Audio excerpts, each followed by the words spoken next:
It's Sunday. You know what that means? AEW Revolution is coming to you live from the jam-packed Chase Center in San Francisco, California.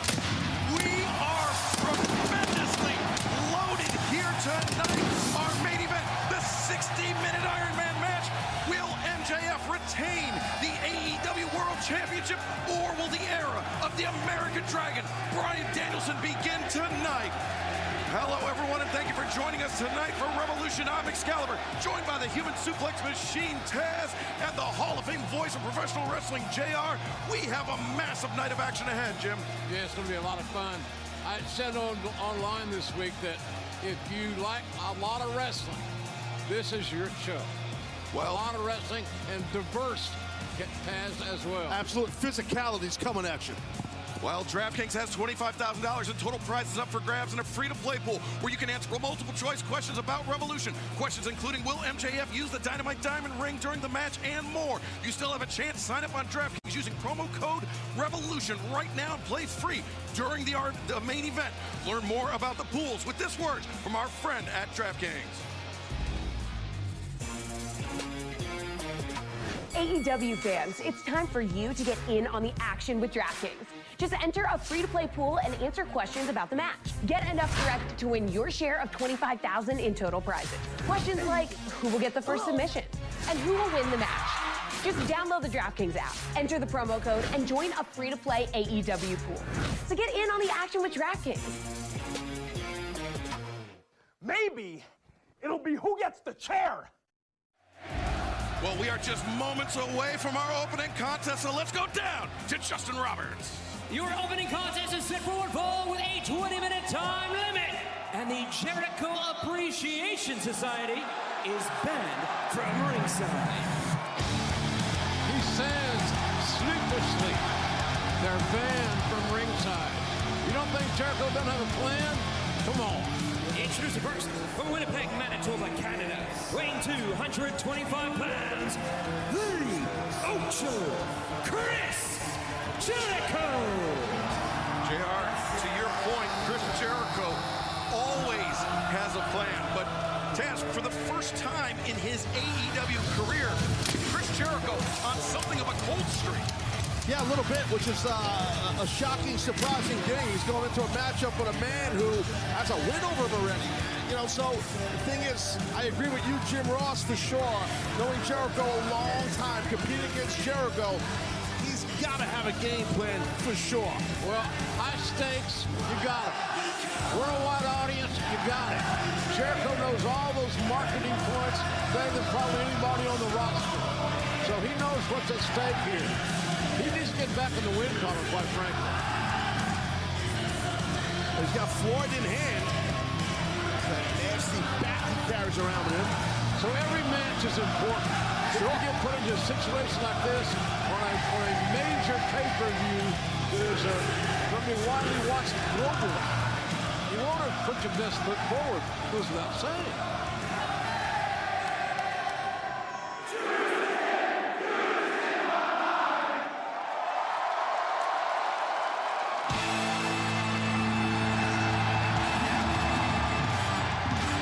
Revolution is televised.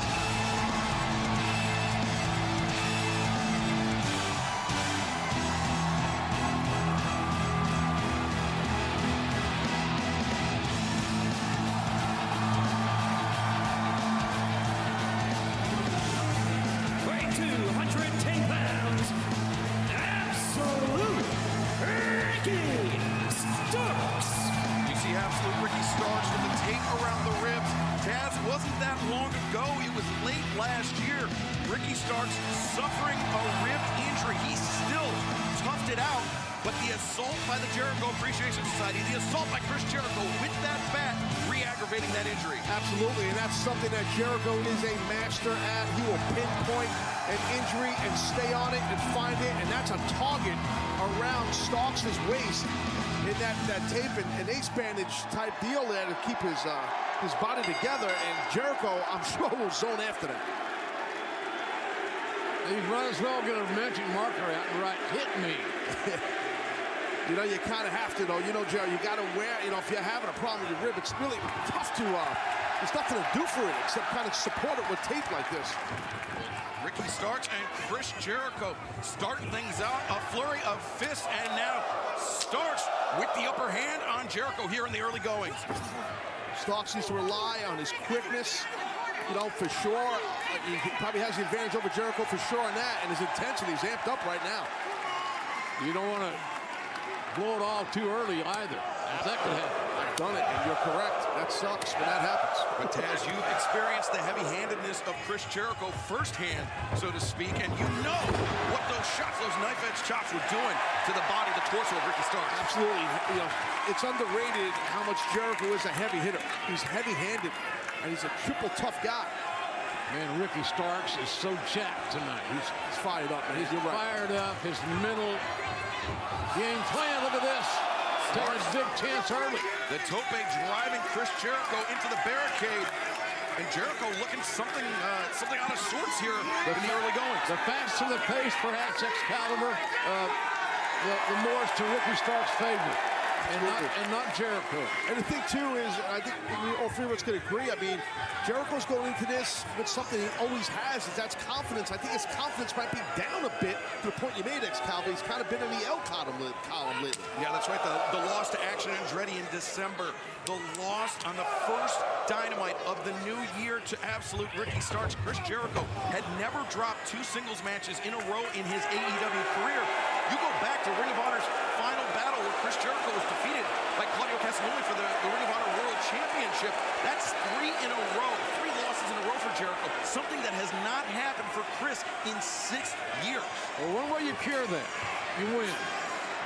And that's what Jericho's got to do tonight. I picked him before this match to win this contest tonight. But certainly no disrespect to Ricky Starks, who has improved, fellas, into that main event conversation as fast as anybody in AEW. The Lion Salt misses, and now Ricky Starks back to his feet. Jericho sent into the ropes, back body drops. Oh, he got caught here. Yeah, Ricky got caught. And Jericho. Oh, those ribs. Midsection, right across that top rope. The cable is not friendly. And Starks. Who is that? Yeah, taking off the apron, crashing into the barricade. Courtesy of the Ocho, Chris Jericho. Yeah, and see his head hit, and then obviously holding the ribs is Starks. Well, here we go. Here we're doing that rib story again, Taz. Well, it's there, man, and like you said, cable, that top rope, that second rope and third rope, as you said on the pregame show on 0 Hour, I mean, that's not rope. These are steel cables with rubber over it, so it's super high tension. And we talked about the cold streak for Jericho. He did get a little bit of a warm-up this past Wednesday night at Dynamite with a victory over Pretty Peter Avalon, but right now, Jericho looking to keep that momentum going. But let me say this. I think all 3 of us could perhaps agree on the fact that if we're having a draft and you got a chance to draft a Chris Jericho, you're going to jump on it. All 3 of us, I think, would agree with that. He's too damn good, too versatile. He's a Tom Brady. He's a Tom Brady, a veteran living legend. There's no doubt. Chris Jericho, of course, the first ever AEW World Champion. And I tell you what, excuse me, Excalibur, but I think he'll be the AEW World Champion again. I really do believe that. He certainly could, but, you know, a man that has future champion written all over him is Absolute Ricky Starks. And Taz, you knew that. You saw that in Ricky Starks, which is why you recruited him to Team Taz. Absolutely. He was a major part, the sergeant at arms in Team Taz. He was a leader of the group for sure. And I had a long talk with Ricky earlier today. He seemed very focused for this contest here. Oh, against Chris. But, man, Jericho really dropped him there. And look, the torque on that lower back, the ribs, that entire torso area, it's got to be just hellacious right now for Ricky. Yeah, JR, it was a bit of a 2-for-1 for Chris Jericho, because not only did he get the backbreaker, but Starks came down on the back of his neck as well. No favors done there, I can tell you now. So here's where one can question Jericho's strategy. He's not going to win this match by popping Pretty Ricky on the back of the head. Well, he's trying to disrespect Ricky, and to your point, it's not working. No, he amped him up. It takes you can go 1 or 2 ways. You can go to heaven or hell here. And Ricky is coming through. He got awakened, so to speak. Ricky Starks looking for the hammer, throws to the opposite corner. Jericho turns it around. Starks got hung up in the ropes. Jericho. Drop Starks. Well done right there. That is, hey, the accuracy and the ability to do that kick and land the kick to the head is fabulous. It's amazing. Oh, right again towards those ribs, man. The rib cage of Starks has got to be burning right now. The rib cage, what does it do? It protects your body, protects your organs. And this guy, Jericho, knows that. A real pro wrestler at the success level and championship level that Jericho is, he knows how to dissect the human body, and that's what we're witnessing right here. Big night here tonight in San Francisco. Bay Area supporting AEW amazingly well. Yeah, it's been a tremendous week here in Northern California, the city by the bay. As you know, I was born right up the street. Go brag. Yeah. Really? Yeah. So the whole Oklahoma thing's a work? Well, kind of.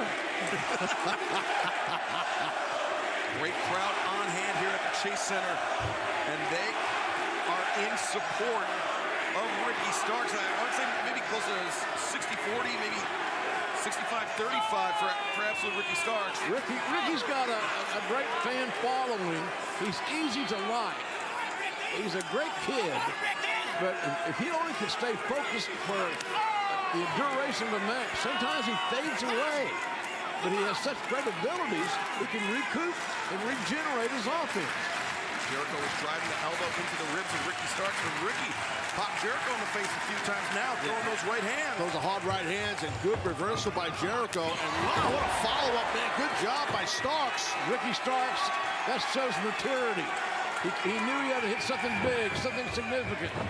Starks off that DDT there. Wow.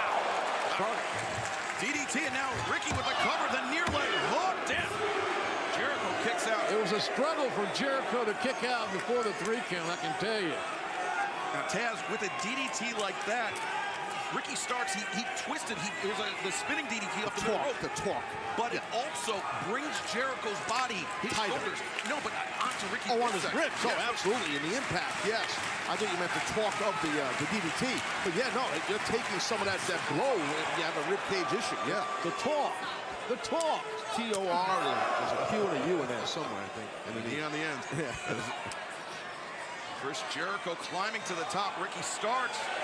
Oh, man, a superplex from Chris Jericho with the shape of Ricky Starks' ribs would be disastrous. Yeah, Ricky's got to stop this. I'm sorry. He's got to. Oh, he did. If I were Ricky, I'd take the damn tape off and quit reminding everybody that he's hurt. Well, the cat's out of the bag. And this ball, Jericho, just a lifting knee. I know it's not a secret. I'm not a detective. Death Valley driver. Oh, man. He might have caught on that. The nose got caught, I think.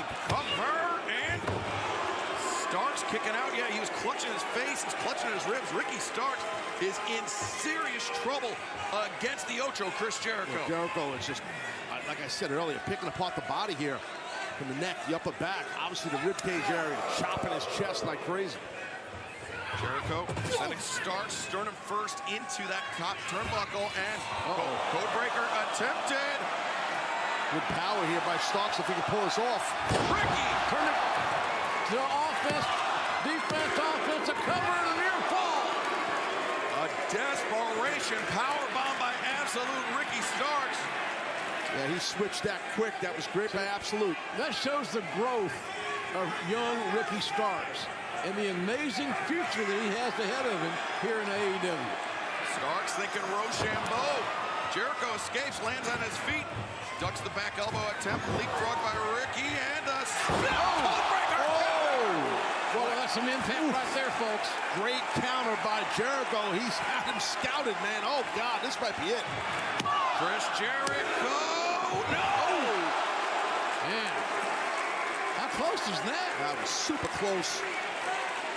Great anticipation, great improvisation, Taz. Yeah, absolutely. It's just that spear in mind, and Jericho one step ahead right there. Codebreaker City. Oof, right again across the midsection. Took great timing on Jericho's part to envision what was coming and turn that into a positive for Jericho. Yeah, it's a big-time counter by a big-time player in Jericho.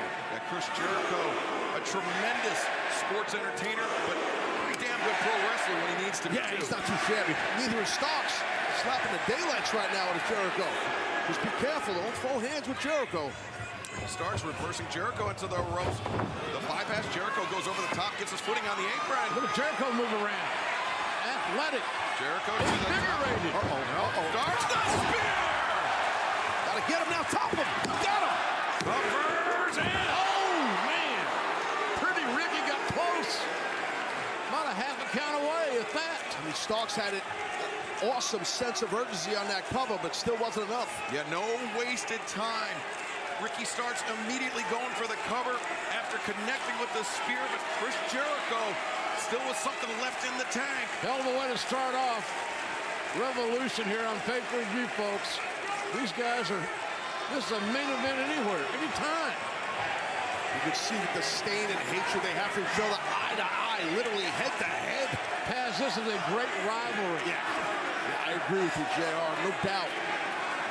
It's a great rivalry that's bringing out the best in both competitors. But I'm not so sure that Jericho doesn't see a little bit of himself in Ricky Starks once upon a time. Ricky Starks, just a thrust kick. Starks left his feet with that one, throwing his entire body weight into it, Taz. Yeah, he might have wanted to draw, but I think he caught the sternum area to definitely drop Chris. Look at Ricky here. He moves up, lands on his feet. Jericho sweeps on the leg, maybe thinking walls. Oh, buddy. Fans know what's coming or what's going to be attempted. Starks made a big mistake here.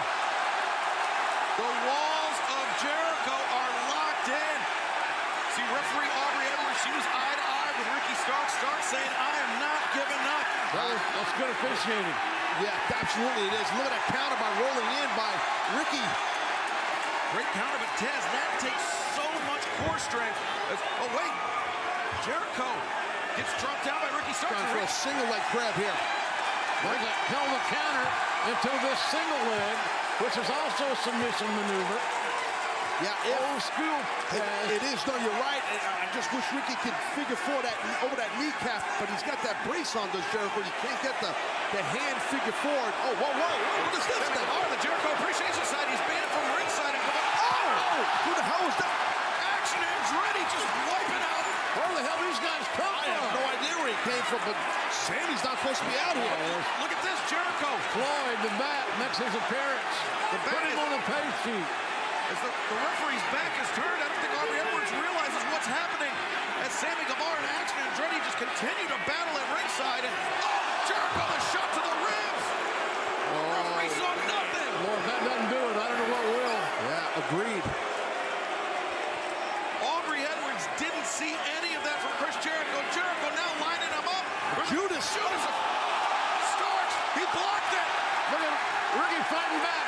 Look at Pretty Ricky is fired up, bringing the offensive. I don't think we've ever seen anyone block the Judas effect quite like that. Now Jericho getting hammered down. Starks, a toe kick. Oh, Jericho. Out on his feet, it looks to me like. We're watching Rochambeau, man. Starks, the double underhook, and Rochambeau! He's going to get him. Starks is going to get him. Look, it's him. It's over. Ricky Starks has defeated Chris Jericho here at Revolution. Starks. Well, that was a hell of a contest, fellas. Ricky Starks adds his name to a very rare list here in All Elite Wrestling. A man that has 2 wins over the Ocho, Chris Jericho. I think it's safe to say that Starks has the number of Jericho. Absolute Ricky Starks kicking us off here tonight in San Francisco on Revolution with a massive win. Probably the biggest win in Ricky's career. Ricky Starks with 2 in a row on the Ocho, Chris Jericho. As you said, JR, a landmark victory for Ricky Starks. It was a landmark. He'll always remember this night. Physical. Coming up next, the final burial. Jungle Boy Jack Perry, one-on-one with Christian Cage. In order to win this match, there are no disqualifications. The only rule is that you have to lock your opponent in the casket and slam the lid shut. Pretty straightforward.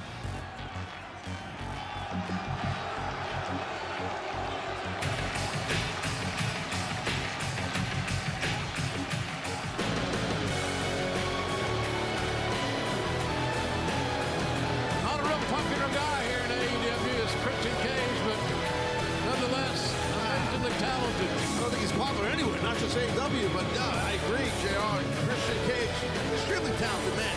Where the hell is he? He's always frowning. Yeah, I know the feeling. This is the final burial. The only way to win is to put your opponent in the casket and shut the lid. Approaching the ring first from Toronto, Ontario, Canada. Weighing 218 pounds, Christian Cage. Christian Cage looking over his left shoulder. He sees the casket. He sees the dirt. He sees the shovel. Will this be the final chapter in the rivalry between Christian Cage and Jungle Boy Jack Perry? Yeah, I'm really excited to see how this thing unfolds. I've called a lot of these tight matches in general, as Yes, sure as you have too. Yes, I have, yeah. But they're so unpredictable, and this has been tweaked a little bit. And they're dangerous. I don't think a lot of fans realize the danger in these type matches. And his opponent from Valley Village, weighing 190 pounds, Jungle Boy Jack Perry. Well, high stakes for Jack tonight. The last time Jungle Boy Jack Perry and Christian Cage shared a ring was back at All Out last year.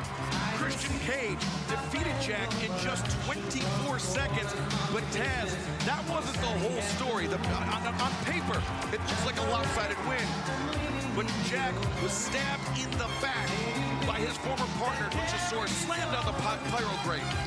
Absolutely. That I'll never forget that thud of Jack's body, Jack Perry's body on the pyro grid in front of the staging area here. And thanks to, Luchasaurus. But right now it comes down to Christian Cage and that man right here in this final burial contest. Jack is really filling out. You can tell he's spending a lot of time in the gym, preparing himself for bigger and better things somewhere down the road. He swears he's going to be a champion, a singles champion in this company sooner than later. And you know what, JR? I believe Jack Perry. I do too. I'm with you, Excalibur, on that one. Jack Perry opting for the traditional street fight attire, the boots and the denim jeans. Christian Cage opting for a cut-off or sleeveless turtleneck for some reason, but You don't see that much turtlenecks with no sleeves. Jack Perry now gaining the upper hand here in the early going, raining down rights on Christian Cage. And Christian immediately bailing out, trying to put some distance between himself and the aggressor, Jack Perry. Jack has not lost in this calendar year. And right there, Christian Cage may have lost some teeth. Yeah, using the leg strength right there. Jack pulling in Christian. He really met that ring post with Christian Cage. Jack's a record in AEW. It's absolutely amazing. The third highest win total in the men's division with 88. Trailing only Moxley and Orange. JR, you mentioned that Jack is undefeated this year with his sights set. Oh, wait, Jack. Nice. Turn things around on Christian Cage. With Jack Perry looking for the tope. Christian just bailed out. And we've seen Christian do this before. He's run from Jack in the past. You got to be careful with Christian, though. He's sketchy. He sure is, and Jack's got to be careful he's not being led into some sort of ridiculous trap. Bingo. And that definitely is the way Christian Cage rolls, man. Oh, well, Jack caught up with him this time. The first time Jack wasn't so lucky, and now these two men battling it out up in the stands here in the Chase Center. I'm going to tell you from experience, guys, I've had a lot of matches in my career in the audience, in the crowd, on those cement steps and stuff. It's slippery. People drop, beer or candy or whatever, and stuff gets slippery, and it's unpredictable when you're out there. As you see right there. It's dangerous as hell, Ted. It is. No, it really is. I mean, this short really slip. is. It's very dangerous. And the fans get a bird's eye view. That's what I'm saying. You slip on these things. It happens. See the bottom of a wrestling, I'm pretty sure Christian's wearing a traditional wrestling sole boot. It's slipped, so it slips. It's not made for cement. I'm over here like a cobbler out here. Cobbler Jones. That makes me hungry. Different type. And Jack Perry. Jack is surviving this damn thing pretty well. Folks, this is the first time we've ever seen this match. We don't know what to predict, what to expect, much like you. So we're watching it unfold, and I tell you, I kind of like that. And Christian Cage just realized what he was walking toward. Yeah, he's walking toward. Oh, whoa, he got caught, fired and carried up in the air here. Jack hoisting up Christian Cage. And now Christian getting dropped down on the ramp.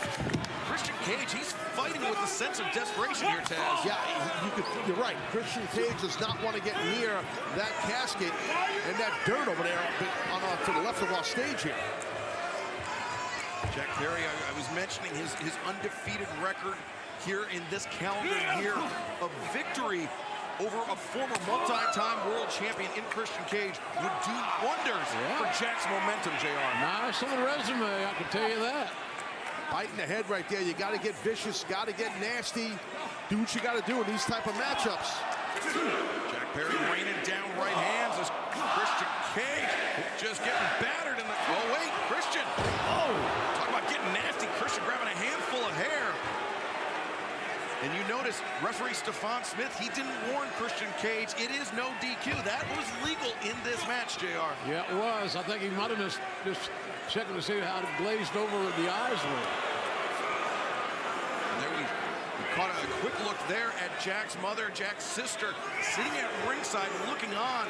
I think they would love to see an end to this rivalry almost as much as anyone, Taz. Yeah, I think you're right. We've heard Christian say some really disgusting things about Jack's family and you know, his dad, who's no longer with us, his great dad. And, you know, so it's tough, I'm sure, for his mom and his sister. They must despise this man, Christian Cage. Well, he's hurt their feelings. He's made it personal. He's gone places that were unnecessary. In front of the world, on a worldwide, global level, you know. And there you see it. Jack's sister there on the right side of your screen, his mom towards the center, looking on, a very concerned look on their faces. Look at this. God, I don't know if I've ever seen anybody do that. That's nasty. That's innovation. And that is violence at its blatant best right there. Oof.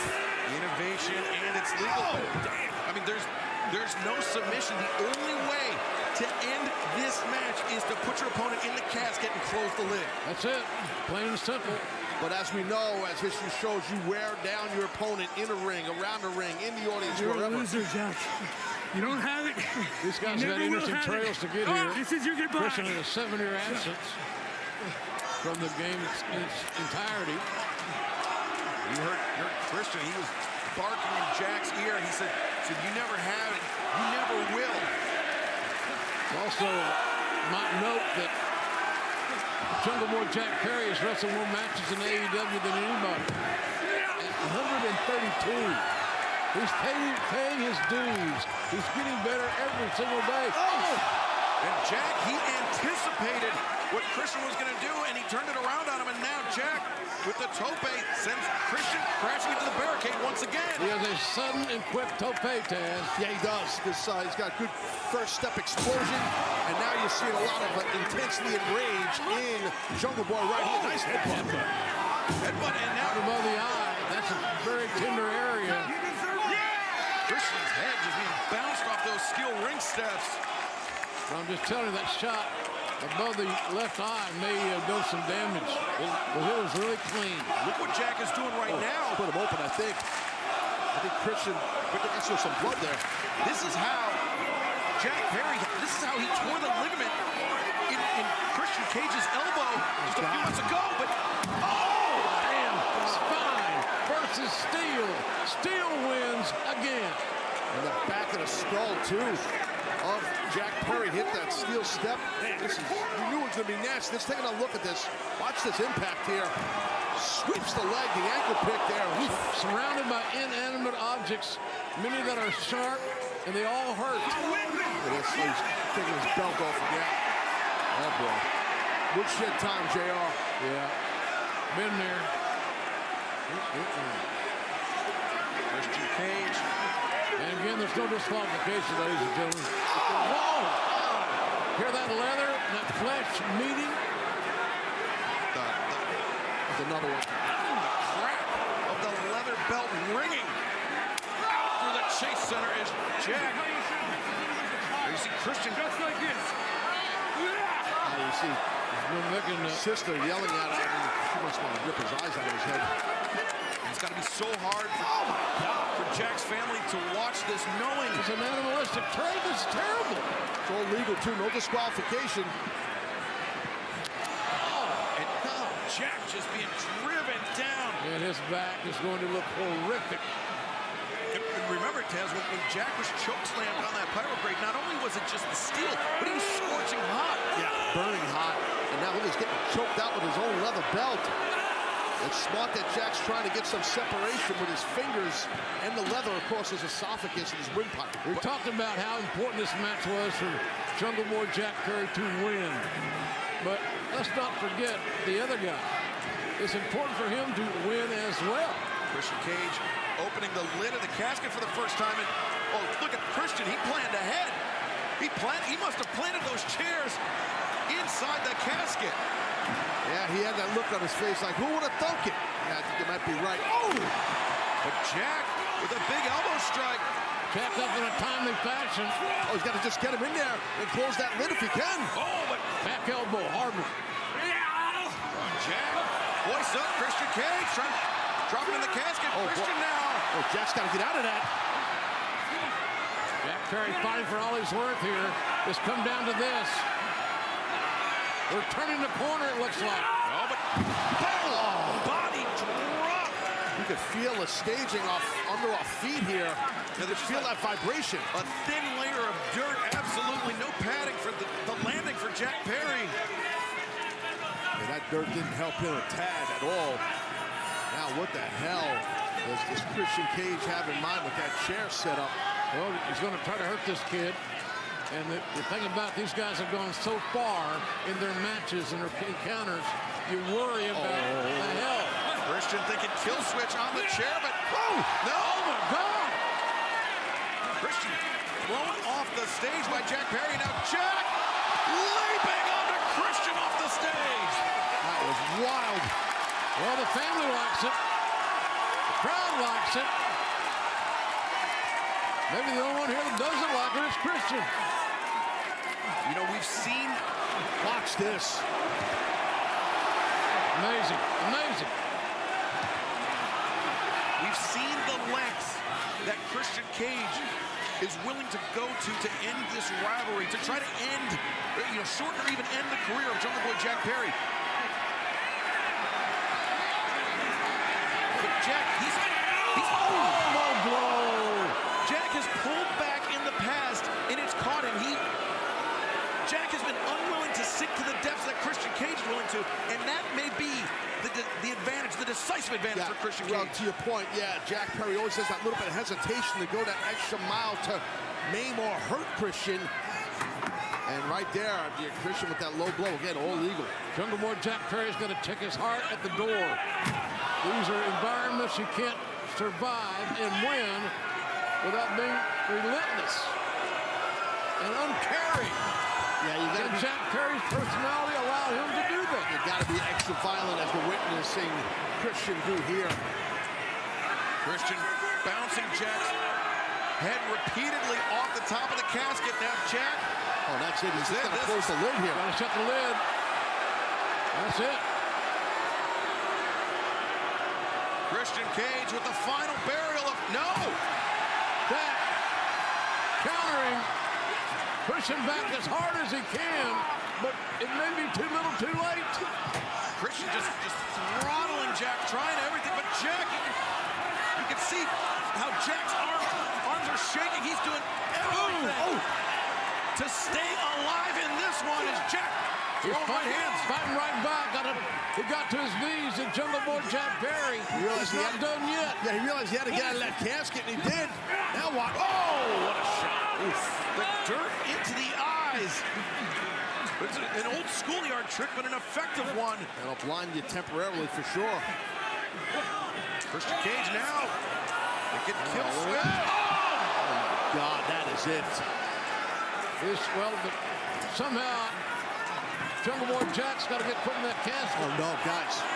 This is not good here either. Yeah, you know what he's looking to do before he even attempts to put him back in that casket. A little concerto action? Yeah, I think so, man. If Christian does this is the end for Jungle Boy Jack Perry. No! There was no hesitation by Christian, but it didn't work. Get that shovel! Look at Jack using that shovel as a weapon in retaliation. Look at this. Christian is just He's trying to choke. Christian is willing to choke Jack Perry unconscious. Oh, wow, look at that. And let's see how far will Jack go. Christian gouging the eyes. See how his index finger is dug into Jack's eye out of sheer desperation. That's a dangerous man with that dangerous spade. That's what that shovel's called. That's a spade. He's a desperate man. Oh, yeah, he is. You're right. Desperate man. And Walked around. Whoa. Jack Perry, he's got the snare trap locked in, and he's got the shovel in between the teeth of Christian Cage. Good grief. Oh, he's going to wear out Christian here. He's done. Christian fades. He dropped. But the process isn't over. That's right. Won't matter if he pins him or if he taps out. It don't matter. Got to get him in that can. Uh-oh. Well, Jack. Has someone turned over a new darker leaf? Jack Perry looking to remove any possible doubt. Jack Perry, he stopped himself before, but now he seems. Does he have the killer instinct? Does Jack Perry have the instincts to reach down in his guts and let it explode and become the man that story wants? Oh, God, I think that answered our question. Good Lord. Oh, that was sickening. You hear that in McCovey's code. The anguished look. The anguished look on Jack's face, I think he got pushed to a place that he didn't want to go, Taz. I think you're right, but I think it looks like Christian is definitely done here, but wow. Man, what a concerto. Swing, crack. The steel chair, the skull. Jack's mother, Jack's sister looking on. Jack's a little... Yeah, he just gave Christian a kiss on the forehead. He's paying his final respects to a man that he considered to be a mentor, a man that he considered to be a guiding light. Just close the lid, Jack. Oh, damn. Wow. Here is your winner, Jungle Boy, Jack Perry. A signature victory for Jungle Boy Jack Perry in the city by the bay. But in order to do so, Jack Perry had to go to a very dark place, and I think that realization has fully set in.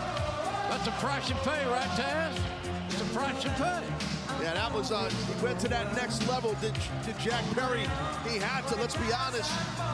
It's tough to watch. It was dark and all that stuff, but man, Christian Cage has definitely pushed Jack Perry, Jungle Boy Jack Perry, to the level of pulling off that type of violence we just witnessed right there. Undoubtedly, this has to be cathartic for Jack Perry, JR, but yeah. I mean, this was a man that, despite everything that Christian Cage has done to Jack, he was a man that was a very, very big figure in Jack's life. Jack allowed his anger and his angst, his hatred for this issue to manifest itself. He's got it in him. This kid's got everything it takes to be a champion. Tremendous competitor, no doubt about it. A tremendous competitor and tremendous win for Jungle Boy Jack Perry. But now we turn our attention to the AEW World Trios Championship. Kenny Omega, Matt and Nick Jackson, the Young Bucks, collectively known as the Elite, will take on Malachi Black, Brody King, and Buddy Matthews, the House of Black.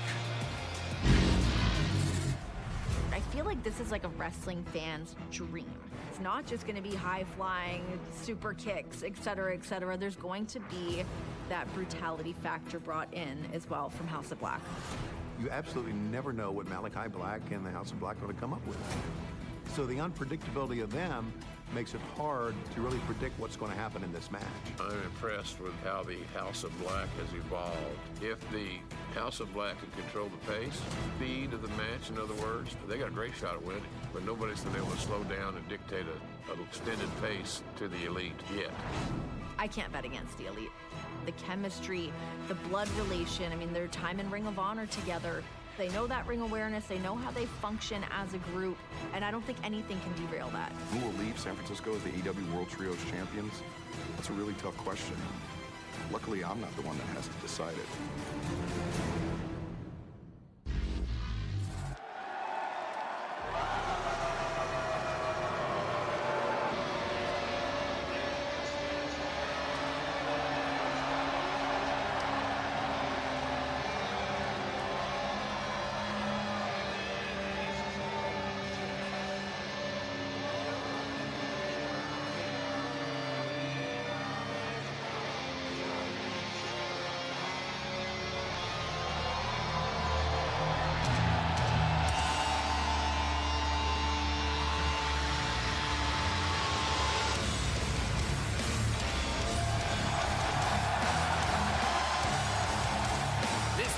Going forward, a 60-minute time limit is for the AEW World Trios Championship. Introducing the challengers, being accompanied by Julia Hart at a combined weight of 745 pounds. Buddy Matthews, Brody King, Malachi Black, the House of Black. In 1 year's time, the House of Black has become one of the most dominant trios in all of professional wrestling. And that is thanks in large part to their intimidation factor. But can the Elite be intimidated? I don't think so. They're veterans. They've been around for a long time. They're experienced. They've worked in the big shows everywhere around the world.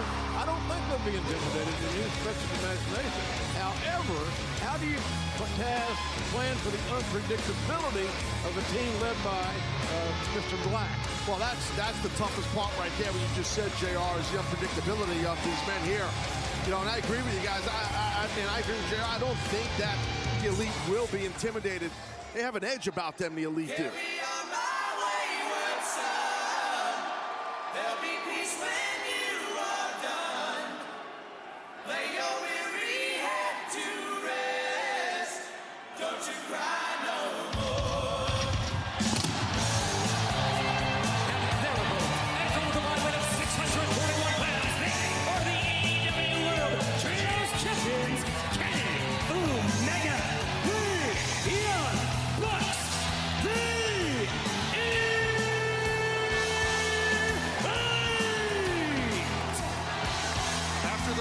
Seven series for the AEW World Trios Championships.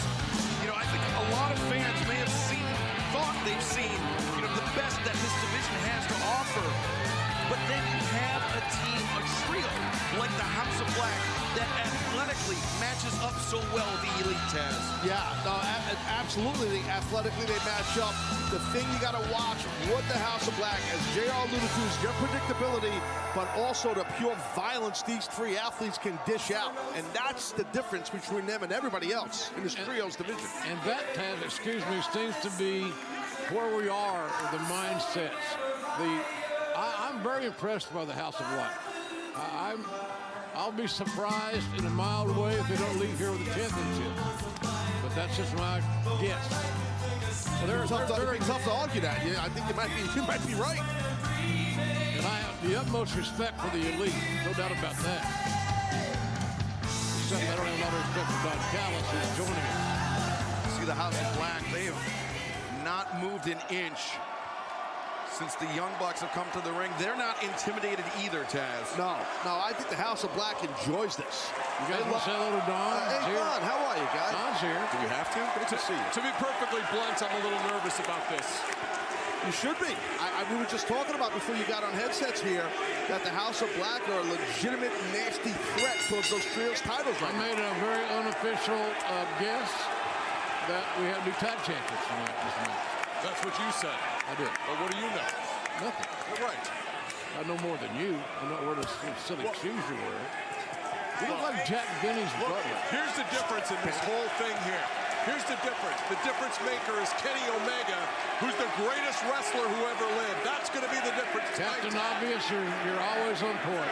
Well, this is a very interesting matchup to start things out. Buddy Matthews for the House of Black side. Kenny Omega from the side of the elite. These are two wrestlers that oftentimes, for years, Don, were compared to one another stylistically. Buddy Matthews, a lot of people seeing him draw inspiration from the so-called god of professional wrestling, Kenny Omega. He's like a lot of people, a lot of young wrestlers. Look, Buddy Matthews physically is very close to being the equal of Kenny Omega. Where Kenny Omega has the advantage, brain power, Excalibur. Take that. Matthews with the wrist of Omega. Omega up to his feet. We'll see a lot of counters for counters here out of both these guys towards each other. Buddy just got thrown right there. Nice job. Very, very fundamentally sound, both these guys. Oh, yeah. No it's like doubt. watching a clinic here with these two. And Don, I know it's always tough to get you to divulge game plans in the, when you're out here on these matches, but it seems like Kenny Omega, at least in the early going, not going to that quick pace that the elite like to favor.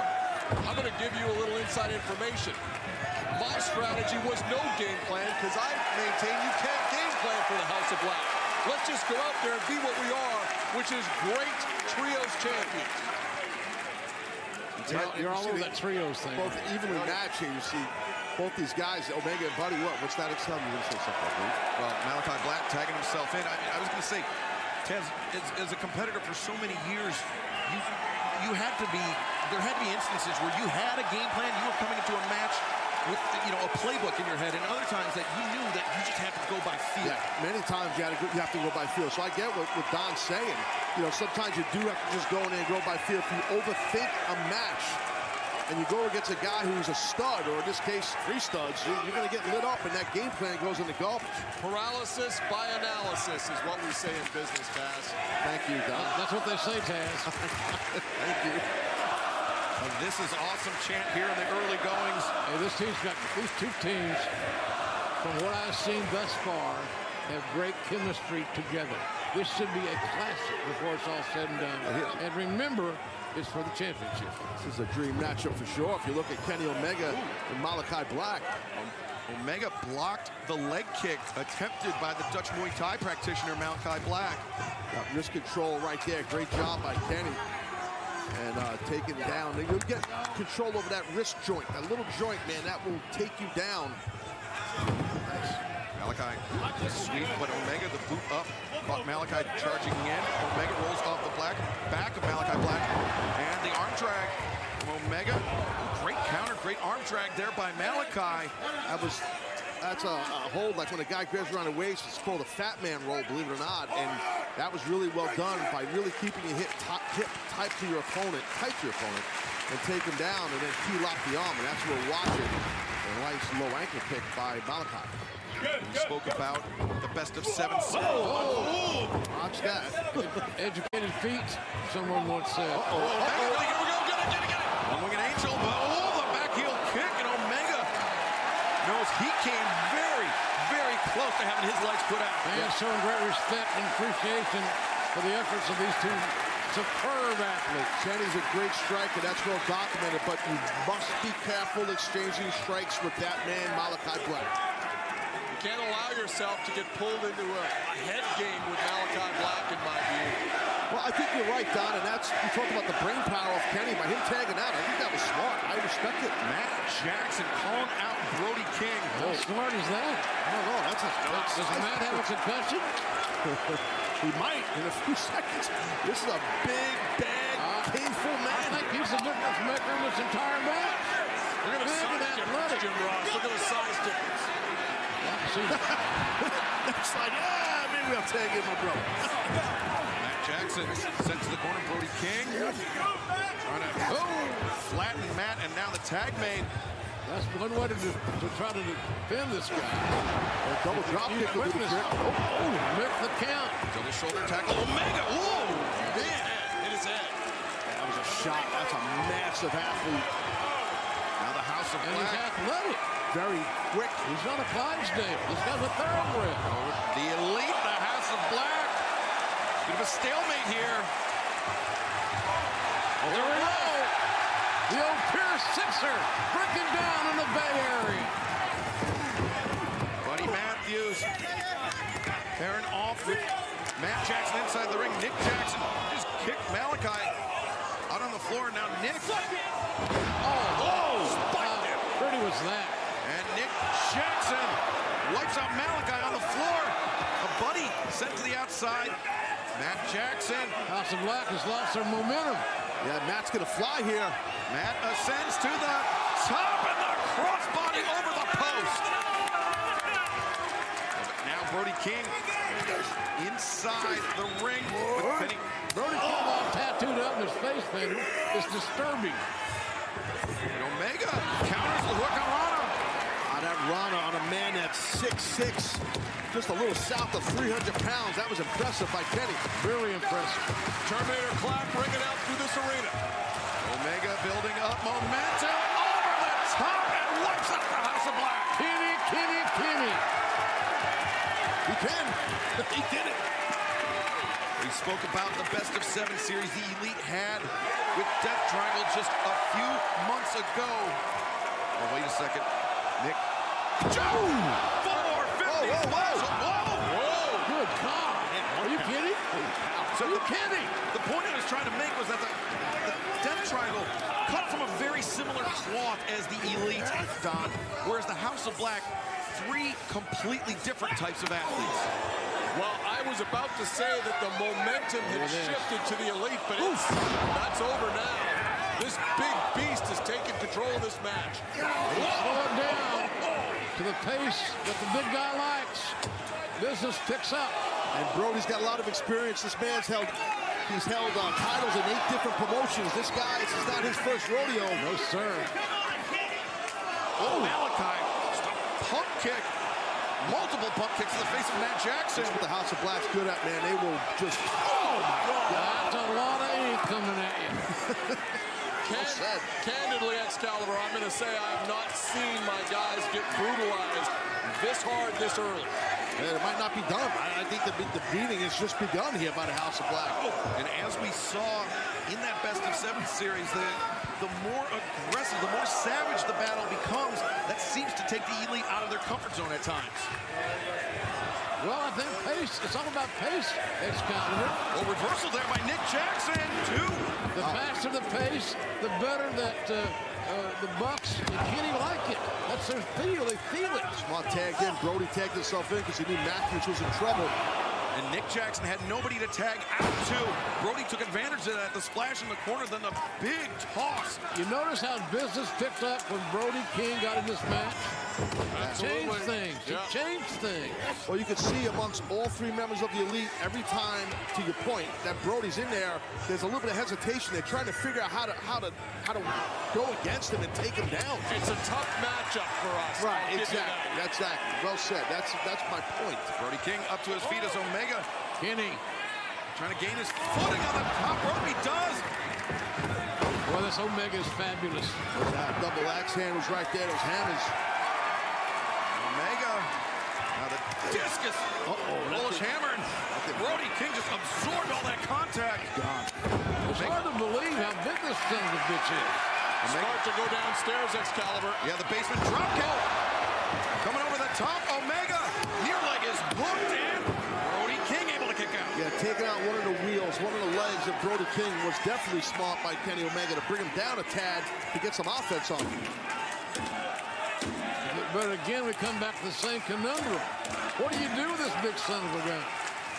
How do you handle it? I think you got a triple team of JR. Look at the power here by Omega. Really strong. I'm telling you. Look at that athleticism there. Omega. Oh, but Brody King got the knees up. It was a little pre-advertised. John Woo drop kick from Buddy Matthews, and Omega's elbows struck both of the Young Bucks who were on the apron. Yeah, inadvertently, he dropped his partners. Guys bring awareness at all times, even when you're on the apron, Jim Ross. Things don't look good right now. Oh, super kicks from Matthews and Malachi. Brody King. No! Big move right shot there. to the back of the head. That had to happen. That had to happen. 2 and no.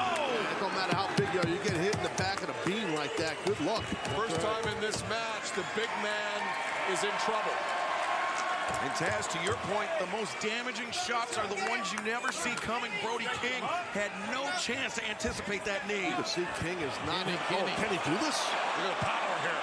I don't know if that was smart by Kenny Omega. I got to be honest.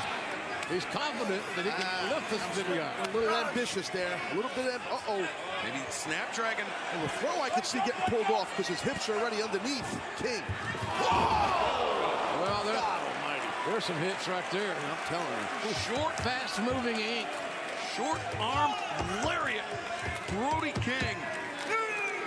285 pounds of bad intentions. Yeah, I think somebody's being generous. 285 might not touch him. Tag made. Buddy Matthews now legal alongside Omega. Now Malachi's legal. Great in and out.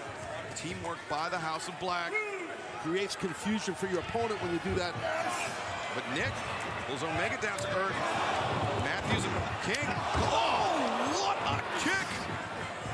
Oh, leaping knee strike. And Matthews so athletic. Nice switch right there. Overhook. Well, Malachi for that knee bar. He rolls through. And he's got the arms figures forward through the knee. Yeah, I thought he was going knee ball, but no. That's Matt. Yeah, that's Matt. Matt Jackson drops the elbow. Just in time, I might add. Oh, God. You could hear that crack ring out through the Chase Center. Super kick party right there. Pair of super kicks. Got the big guy down. Meteora from Buddy Matthews. Ooh. Super kick from Matt Jackson. And super kick on Malachi.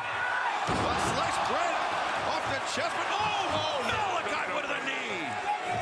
Good God, what impact. What impact. Was a sick. Stakes are high, fellas. The stakes are high. Don, there are very few men walking this planet that can generate quite as much force on a knee strike as Kenny Omega. Malachi Black, I think, is one of them.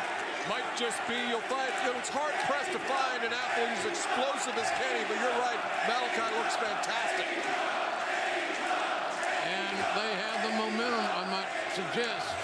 They pronoun boy, meaning the House of Black. They've had 70% of this match, Jim Ross.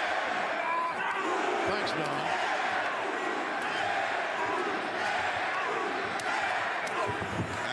Those strikes, those quick hands of Malachi. Malachi changed levels. They take a cumulative effect, fellas. That volume, it's all a cumulative thing. Oh, but the knee strike, Omega, he got drawn in by Malachi, but the answers dropped him there, I think, dude. I think both men are rocked. Well, Malachi's not moving at all. Kenny's got some life left. Look at Black, though. Caught him on the point of the chin, Taz. Yeah, he did. The button area there. Man, this has been physical. And nobody's gained enough momentum to really where you can remember the significance of it. Back and forth. Back and forth. Julia Hart just grabbed the boot. Oh, that little Jezebel. Nick Jackson. That momentary distraction. Brody King. Look at that massive arm. Look at that. Look at the apron here. Look at this. Nick Jackson just had it all with a super kick. Same.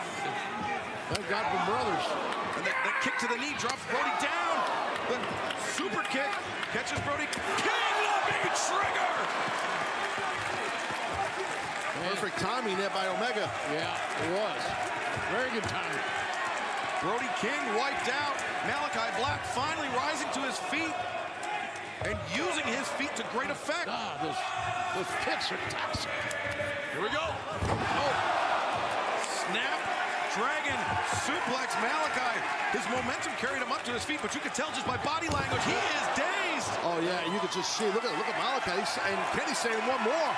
Man, these are the most devastating, amazingly executed offensive maneuvers that you can see. Snapdragon was back. Amazing. Now Julia's on the apron again here. Julia up, and Kenny Omega stops in his tracks. Kenny's a gentleman. He needs to ignore this. Yeah. Well, Malachi went for the back heel kick, but instead Omega thinking one-winged angel. Kenny looking to win. Slip behind there. Omega. The feet trigger. Julia Hart just got wiped out. Inadvertently. Wow. Back heel kick. What a kick. Right to the face. There's the cover. Got him. If it weren't for Nick Jackson, we would have new World Trios champions. Great teamwork for sure. This is bad now. All of House of Black in the ring, and Kenny's alone. Yeah, they are sharks that smell the blood in the water. It's a gang attack by 3 thugs. Oh, Dante's Inferno! Malachi covers to Matt Jackson. Oh, it's the last minute. Another half a second would be too late. Yeah, that was a great save by Matt Jackson. Now both Bucks go flying into that guardrail. Oh, speaking of flying, that's a 7-7-7 coming at you. Brody King just sent Matt Jackson over the barricade. As Malachi Black, Buddy Matthews, and Brody King, they have Kenny Omega at a serious disadvantage. Yeah, this the end could very well be near. I don't think that's a big guess. Yeah, I think we might be fixing to crown new trios champion because Kenny got out of it. How do you escape this from these 3 henchmen? They're smart, they're big, they're strong, and they got good leadership. And they've used the 3-on-1 better than I've seen any trios team do it so far. It's just been incredible. But Kenny Omega, he just grabbed a boot. This is self-preservation on Omega. The Bucks land the super kick. Oh! Malachi goes down. Buddy Matthews goes down. Those are some solid shots. Oh, they're lining up Brody. King, oh, man, he got nailed. Brody King goes down. Omega, you can see he's still dazed. There's life in the elite. They're back in the hunt. I thought they were done. They are back for sure. Uh-oh, here we go. BTE trigger. Malachi Black goes down. Those titles. 1, 2, no. Buddy Matthews there to break it up. And Buddy in the nick of time for his side. Great save by Matthews. And then Matthews looks like a linebacker. Like a middle linebacker. He's put together. Oof. The Kamen-Kiri rocks Matthews. And now Young Bucks thinking Meltzer driver perhaps. Malachi is up. Oh! What a counter by Matthews! Back heel kick. Uh-oh. Oh, boy. You can feel the air went out of the building. Oh, you're not kidding. Dante's Inferno! Gonna get him. We're out of the building. 1, 2, 3! And we've got new trio champions. Now winner for this match. And new AEW World Trios Champions, the House of Black. That noise you heard was Don Callis just throwing down his headset. Don's angry. Wow, what a victory. What a battle by these 6 athletes. Fellas, I've enjoyed it. Thanks for having me out here. And our great friend Tony Schiavone will be joining us soon. All right, Jimbo, thank you, man. Great job as always. Thanks, guys. House of Black making history. Here tonight at the Chase Center, we have new AEW World Trios Champion. Excalibur, what a battle that was. The physicality was unbelievable, man. It was wild. And look at Kenny, he cannot believe it. Callis is consoling him. Brandon Cutler's got the Bucks there. These guys are going to leave San Francisco without those trios titles. Somewhat unthinkable. JR, thank you for joining us here tonight to kick off our broadcast. Omega, Matt and Nick Jackson, quite obviously heartbroken as we have crowned new AEW World Trios Champion. Joined by Schiavone is now joining us. Tony's here, and you see that match. That was physical. We got new champs. We have new trios champs, and how about the final burial match? Was that crazy or what? Nuts. What a program. What a pay-per-view we've had. It's been awesome. And you know what, Tony? Only gets bigger from here. The AEW Women's World Championship is on the line next, and it will be in a 3-way match. Jamie Hayter will be forced to defend against not only Saraya, but Ruby Soho. And that is coming your way right now as Revolution continues onward. The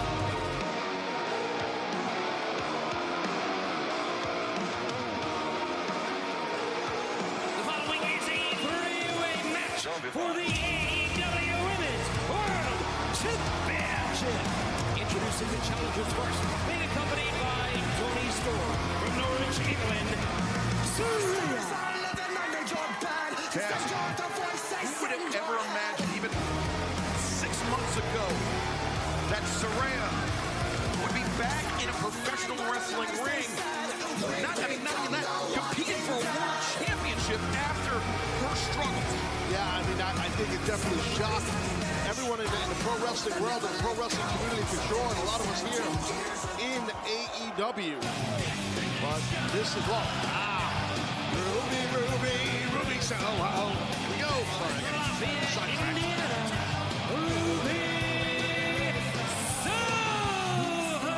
Now, Ruby looks like she's ready for a fight, guys, doesn't she? Look at this. She's always ready for a fight, but you're right. She definitely looks like she's amped up, and she should be. Great opportunity right now in this contest. And Ruby Soho, she has successfully stayed clear of this fray, this rivalry between the homegrown stars of the AEW Women's Division and the outsiders, the freelancers, whatever you want to call them. The women that Saraya and Toni Storm that are just looking down their noses at the entire locker room. So yeah, we're talking about great stories. We're talking about Saraya. How about the story about Ruby Soho? What is supposed to be in wrestling? Was supposed to be a waitress her entire life, but she has fought and she's in this match. From Southampton, England, she is the AEW Women's World Champion,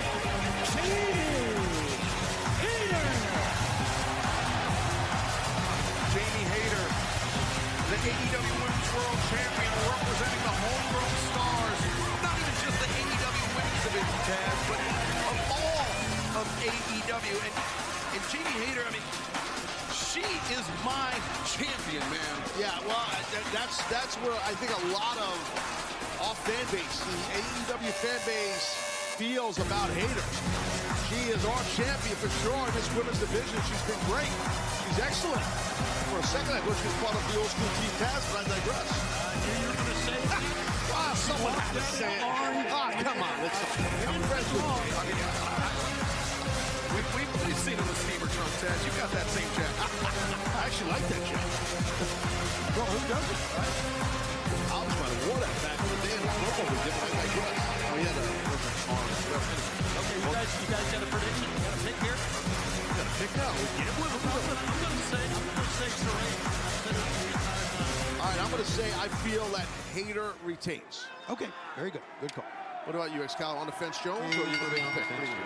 Well, I'm going to let you know that DraftKings is an official partner of AEW tonight. Anyone can play free for $25,000 in DraftKings Revolution AEW World Championship 60-minute Iron Man match pool.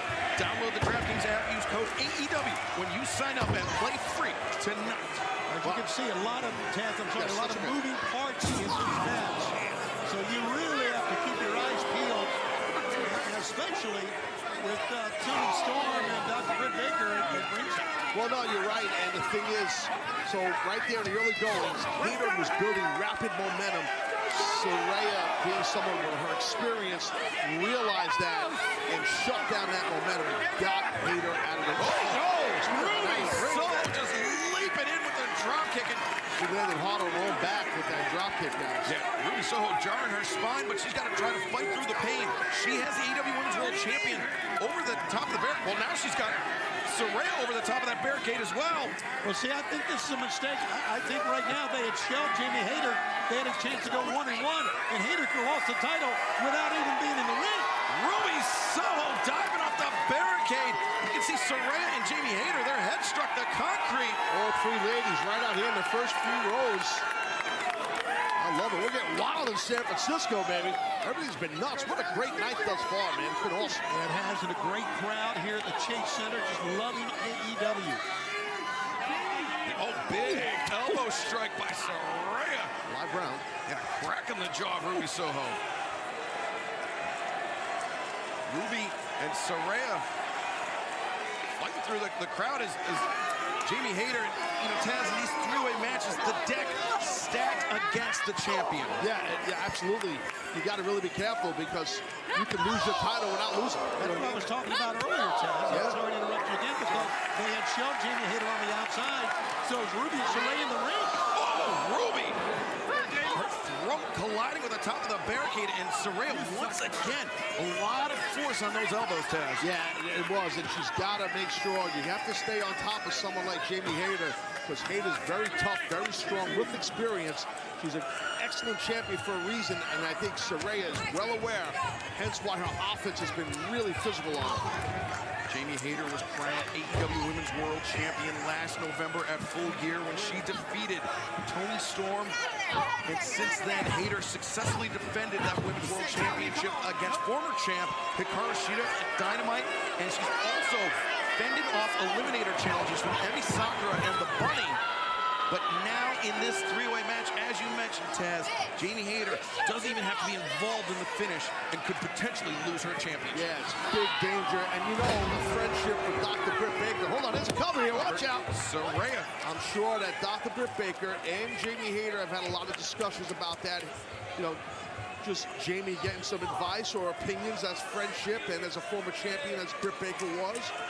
A great champion she was, so... Well, look at these knee strikes here by Saraya. Dr. Britt Baker was a great champion. She is being content now just to stay on the sidelines to help out her friend Jamie Hayter, which, as you have seen, she doesn't need much help in the ring. She can do a lot. Right, but having someone like Britt Baker, you know, kind of just give you some advice and you know, their friendship and stuff like that, their bond, working out together, stuff like that, it helps. So Saraya said hard into the toes, and Hayter landing Saraya on the apron, and you see Toni Storm immediately coming to the side of Saraya. Saraya's history with neck injuries, Taz, not a secret. Oh, wait, Ruby Soho, though, the diving crossbody. I think the momentum took her off, otherwise she could have got that cover, but so right, because Ruby's got some offense going here. Yeah, she got the momentum, does Ruby right now, guys. Wait, Ruby Soho drops Hayter down, the cover, and very close. Smart, she snatched herself a quick rear shin lock and bring the champion down on the mat and try to wear down the bigger, stronger athlete. Yeah, with that nasty fall that Saraya took, this is a one-on-one matchup right now, guys, obviously. Yeah, well, hopefully Saraya's okay. Yeah. That's Calvin, because we saw Toni Storm one time. Still attending to her. There you see on the left on that wide shot there. Ruby Soho trying to take the oxygen out of the lungs of Jamie Hayter. We all know that Hayter hits hard, but if she can't breathe, she can't strike. Absolutely. Saraya, here she comes. Just go down there, get a breath or two, get back into it. Look at Jamie Hayter with Ruby Soho on her back. Hayter was able to fight off Saraya. That's her strength that we talked about on display right there. Jamie Hayter. Elbow strikes for both opponents now. Ruby and Saraya stacked up in the corner. Lariat from Jamie Hayter. Jamie Hayter is tremendous. Look, she's going to go two for the price of one. God. So hard to do that. Just out of front headlocks. A lot of strength. That is the raw power of Jamie Hayter. You don't see that as much in the men's division either. It's hard to do. Double lariats. The cover on Saraya. There you go. Cover on Ruby. Good plan. Good job. I like it. I agree. It didn't work, but you know what? It's smart. She's trying to get that win and get the heck out of here with a title. One down, can't kick out, do the other. Jamie Hayter doing a great job trying to fight against the odds here in this AEW Women's World Championship three-way match. Sometimes you got to be relentless. You know that, Shivani. You got to be relentless. Oh, Saraya, not her intended target, but still, knee strike. And Hayter swing, left arm lariat. No, and then, oh wait, now Ruby Soho. Oh, a Saito suplex on Saraya. Tough landing. Man, how about that from Ruby Soho, the Saito suplex. There's a champion. The hate breaker. Got to be careful, though. You can blow your own knee out with that. So hopefully the champion's okay. Yeah, that's a good call. You're right. Down hard on the knee. And I think Jamie's feeling it right now, like you talked about, Taz. Yeah. All three ladies are down, though. See her holding her knee right there, right knee. She drove Ruby's body right on it. And Ruby Soho, though, earlier in this match, landed that drop kick off the apron and jarred her body, her lower back, her hips on the floor. So that backbreaker will be paying extra dividends for Jamie Hayter. You have all three women credit right here, Excalibur. They have not held back from the opening bell. I mean, this has been high impact from the word go. Yeah, and no shocker, right? I mean, the AEW Women's World Championship is at stake here, and Saraya's getting pinball, I should say. Stop. They're not going to stop. Ruby Soho, Jamie Hayter, both women battering Saraya, and now the Haterade blocked by Ruby Soho. The kick to the knee, Ruby. The Rana to Hayter on her knees. Hayter got spiked. The cover, and good kick out right there. So close was Ruby. We have already seen one title change hands here tonight on our broadcast. We were on the verge of seeing a second. Ruby Soho, can she complete this? Can she get Jamie Hayter down? No. Ruby's had a very good game plan in this, guys, and I think it's because she's kind of been in the middle. I mean, the issue has been between Hayter, really, and Saraya, and Ruby has played in the middle and has prospered for her. Yeah, and I think that Ruby has played it smart, too. She's about to get superplexed, I think. Look at her hanging on to the right arm there. Wait, Saraya. Whoa. And a superplex, but Hayter got powerbomb. Saraya, the high stack. Legs too strong, that time by Jimmy Hayter. Saraya steps over. Ruby Soho is trapped. Oh. The overhooks and the version of the legs are locked up, and watch out. Oh, lariat on target from the champion. Toni Storm up on the apron. Toni Storm eats a shot from Jamie Hayter. She knew that lariat was lethal. She had to get up top for her partner. Wasted Toni Storm. Oh my God, right on the head. That was bad. Yeah, that looked bad. And look at Britt Baker returning the favor. Yeah, she is. Buying some Jamie Hayter some time. Saraya, oh, the elbow strike. Remember, it's a three-way match. There's no disqualifications, but destination unknown. She's the new champion. Oh, Hayter at the last possible moment breaks it up. Hayter saving her own title right there. She had no choice. She did the right thing. I'm shocked she got up, Taz. Yeah, she had taken, man. Me too. Well, Ruby Soho with dealer's choice here. Yeah, well, you see right now, looking in the face. Ruby just looking in the champion's face now, both going blow for blow, and be careful. Tony, I don't know if you want to do this if you're Ruby because of the size difference, you know? I agree. I don't think you can go blow for blow with Jamie Hayter. I really don't. Yeah, big power. Look at that, flipping her through. Tried to no future, got it blocked. Boy, that foot found its mark. Hayter. That ripcord Hayter. Oh! Connected on Saraya. Saraya got rocked. Ruby, the roll up. Hayter using those powerful legs to break free. The kick attempted. Hayter, the roll up. Ruby kicks out. Good escape by Ruby. The arms trapped, and Jamie Hayter's done it. The winner of this match is still AEW Women's World Champion, Jamie Hayter. Oh, watch out. Watch Toni Storm here. As soon as the bell rang, Toni Storm wiped out Britt Baker on the floor, and now Storm raining down right hands on Jamie Hayter. See the look of disappointment in the face of Ruby. She didn't get the title. Yeah, very dejected, and I don't blame her. She wrestled a great match in this one. And now Saraya's helped up by Toni Storm. Here comes Britt Baker. All three women wrestled a great match, but now Britt Baker trying to fight to defend her friend, the AEW Women's World Champion, Jamie Hayter. And Ruby Soho remains in a corner. Look at her in the far there. Yeah, torn again, because we've seen this physicality and the hatred between. She's going to make peace here, I hope. She's going to make a decision. Oh! Ruby sent Saraya out to the floor. Toni Storm goes after her. You don't run this place. This is our home, bitches. And I think Ruby Soho has finally chosen a side. Definitely. How about that? Wow. What? No future. Ruby Soho just wiped out Hayter. I love it. That was great. Destination unknown on Britt Baker. Never saw that coming. Good for you, Ruby. Good for you. What is she doing? Oh, Ruby just threw down a cameraman. Or excuse me, Toni just threw down a cameraman and smashed the floor cam. That's going to cost a few bucks. That's six figures right there, brother. They got the spray can. But Ruby's taking the spray can. Wow. Yeah, this is really. Ruby definitely made the decision. Ruby Soho throwing her lot in with Saraya, in just saw.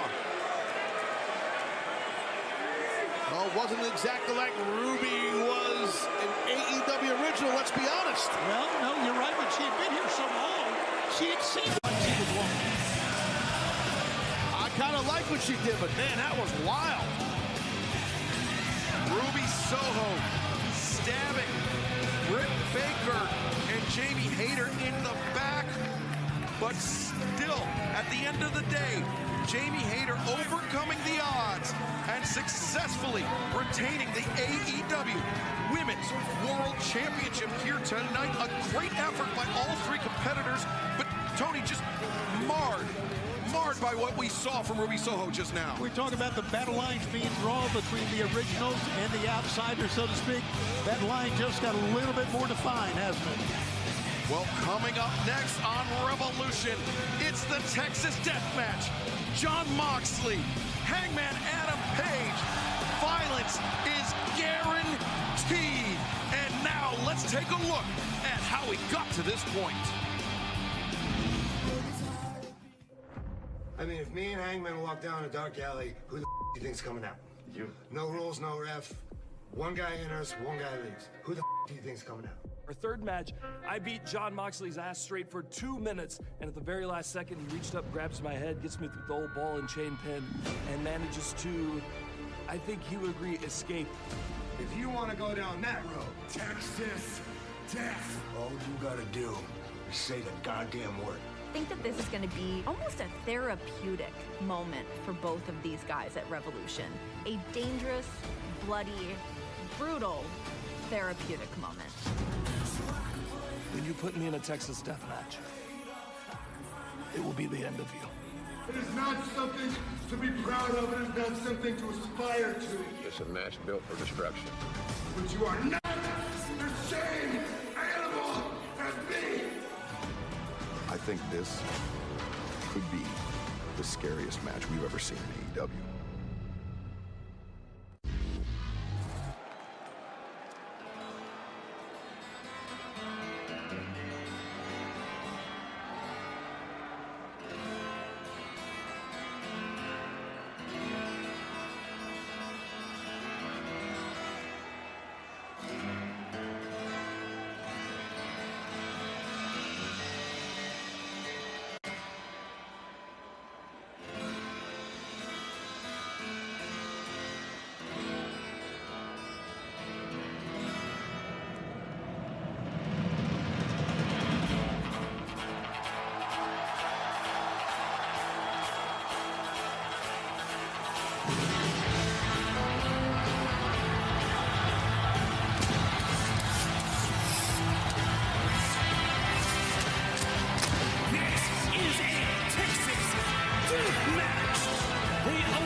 Introducing first from Aaron Spring, Virginia, weighing 229 pounds, Hangman Adam Page!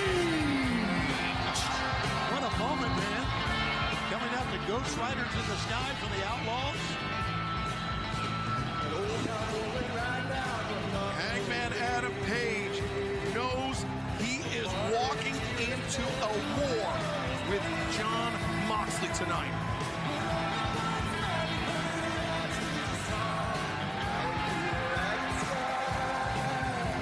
Yeah, Hangman is pumped up, man. You can tell it. You can see it in his eyes there a second ago.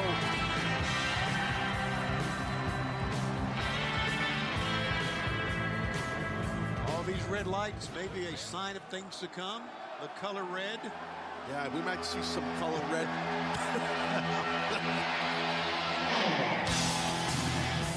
From Cincinnati, Ohio, weighing 231 pounds, Jon Moxley!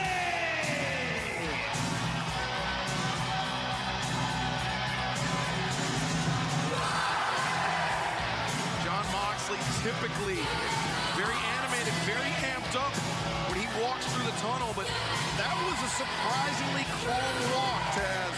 It was. That's a good point, Excalibur. And I think that you go into something and you call for a Texas Death Match. Listen, You're setting the table, you're setting the bar really high when you do that. You know there's going to be a lot of badass stuff going on, and you're in the middle of it. Yeah, I agree. He knows what he's in for. He really does. He knows his opponent very, very well. John Moxley was the man that threw out the challenge for the Texas Death Match. The Texas Death Match has not always been good, historically speaking, for John Moxley. However, this is Hangman's... Oh, wait! Hangman! Just a haymaker as Moxley was coming through the barricades. And John Moxley, he did not see that coming, but he's fired back on a shot of his own. I was curious to see who would have the home field advantage here in San Francisco, and it seems like they're a little bit behind Hangman, maybe a tad more than they are Mox, but don't matter, these guys are going. Yeah, they're both very, very popular with the fans. I don't think there's any question because the fans can identify with both these guys. They love a fight. They don't give a damn. They'll take whatever it takes to win. And, buddy, I'm telling you right now, Paul Turner's got his work cut out for him, the referee business. Well, Tony, to that point, as of late, we've seen that the actions of the Blackpool Combat Club not always very popular with the fans. Yeah, that's true. It's kind of a fine line there between what the fans like and what they don't like. And if you notice a couple of sides of the ring, I believe it's 2 sides of the ring, looking off of the monitor, there's barbed wire on those boards there. It's barbed wire boards, so again, it's all legal in this thing here. Moxley, he tried that lariat. That's how this rivalry all began. Moxley took Hangman Page out of action for nearly 3 months with a lariat just like that one that he missed. This we got to be careful of, in my opinion, Shivani. If you're Hangman Page, don't get pulled into this physical striking game with Mox. He loves that. Yeah, at least not early on, and I agree with that. Let's remind the fans that pinfalls do not count as far as winning and losing this match is concerned. Yeah, we heard Justin Roberts say it at the top. It is knockout or submission. That is the only way to win a Texas Death Match. You can't answer the 10 count. Hangman got rocked, and Paul Turner immediately starting the 10 count.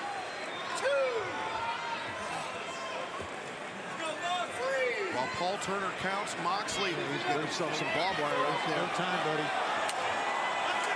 We saw Hangman Page, he wrapped his right hand in barbed wire. He opened up John Moxley. Now Moxley may be poised to do the same to Hangman Adam Page. You got to really be careful. I've a little experience with barbed wire wrestling a little bit, and it can slice your own hand up and catch a nerve and bleed it up. And oh God, he's going for the head. You really are, when you're using barbed wire, you're taking your own career into jeopardy. There it is. They're warming up in the bullpen. Yeah, that barb driven into the head of John Moxley. And you can see he's raking it back and forth. Oh! This is brutal. And he hurt his own hand that time as well. Like you talked about, Taz. Yeah, exactly. Hangman just driving the flat of his boot into the jaw of John Moxley. Moxley down in the corner. Hangman Page not finished with Moxley yet. This is, again, Texas Death Match. And for those newer fans out there watching, maybe don't know a lot of history, just because we're in San Francisco doesn't mean you can't do a Texas Death Match.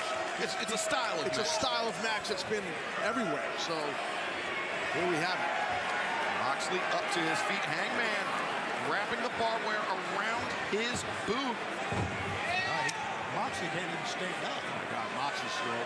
Yeah, he had shot. He split open there. He had that barbed wire raked across his head by Hangman. And Moxley stomping with the barbed wire around his foot. Chest, his face. But Hangman, he got his boot caught up in the barbed wire. That allowed Moxley to turn the tables. Now Moxley raining down right hands on Hangman Adam Page. Trying to block those. That's what he's biting the head, Moxley is. Yeah, here comes a 10 count. Or maybe not. Maybe not. He got up on his knees, hands and knees. Moxley with that barbed wire knuckle duster.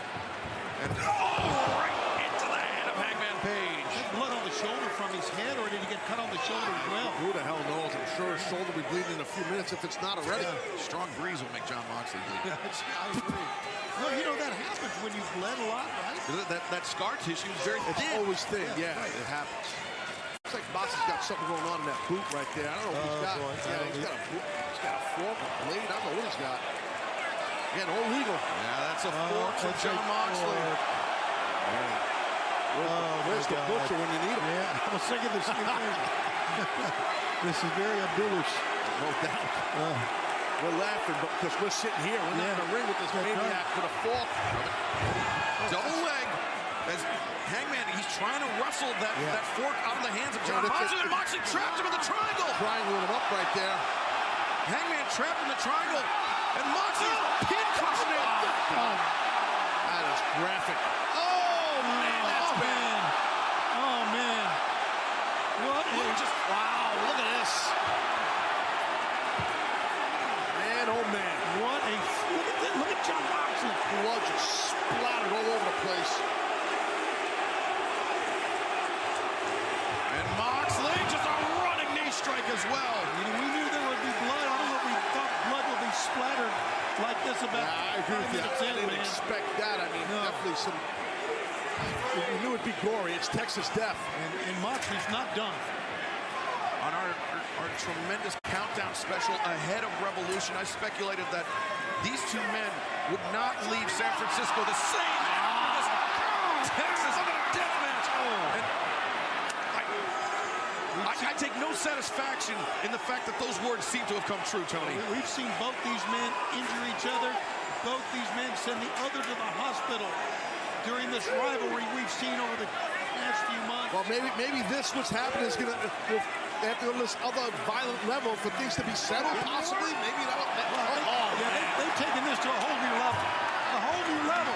Again, chairs wrapped in barbed wire. I've seen some chairs wrapped in barbed wire. That's a lot about barbed wire. Damn. It was October 18th, 2022. John Moxley, Hangman Page competing for the AEW World Championship. It was a Title Tuesday event. That was when Hangman Adam Page was hospitalized by John Moxley. That is when Hangman Adam Page was taken out of action for nearly 3 months by John Moxley. And that was just the start of this. Whoa, saved himself, Mox did. Oh, God! Hangman leaving a bloody imprint on the barbed wire. Yeah, I spotted that also. Not only a bloody imprint, I think he left some skin on that barbed wire. That took crash and burn to a whole nother level, guys. Oh, man. Crash and bleed. This past January, Hangman Adam Page returned to action. We were in the fabulous Kia Forum in Los Angeles. Look at this, guys. Watch this. Bam! Holy smokes. And Hangman Adam Page, he hit John Moxley with a shot that took Moxley out of action for 3 weeks. And, now. Single leg crab. Single leg crab on the barbed wire. His chest is going to be sliced. The single leg crab, remember, it's knockout or submission as Hangman pulled off of the barbed wire chair, and now Moxley hammering down with the heel of his boot. Yeah, see, John Moxley, he loves this. He's in his element right now. This is what Mox is about. People are horrified in the audience, and how can you blame them? Hangman struggling to his feet. John Moxley with the chair, and... The fans was going, with every blow. February 1st of this year, the rubber match between John Moxley and Hangman Adam Page. John Moxley used that three-quarter Nelson, Taz. He pinned Hangman Page, but after the match, neither man was left satisfied. Absolutely. And he beat him with a middle school wrestling move, but it was effective. Now look at this. Hangman tried to get up. He really couldn't. He kind of stumbled back down. You know, 2 chairs in the ring by Mox, set up by side by side. Blood all over. Mox looks like he just performed surgery. I know. Blood all over him. John Moxley performing surgery, but Instead of using a scalpel, using barbed wire and a fork. Yeah. Look at this. The hard edge of those chairs. He's gonna tie those chairs together with the barbed wire. The fans can't believe what they're seeing. I'm telling you, both these men have been so resilient. They've sent each other to the hospital.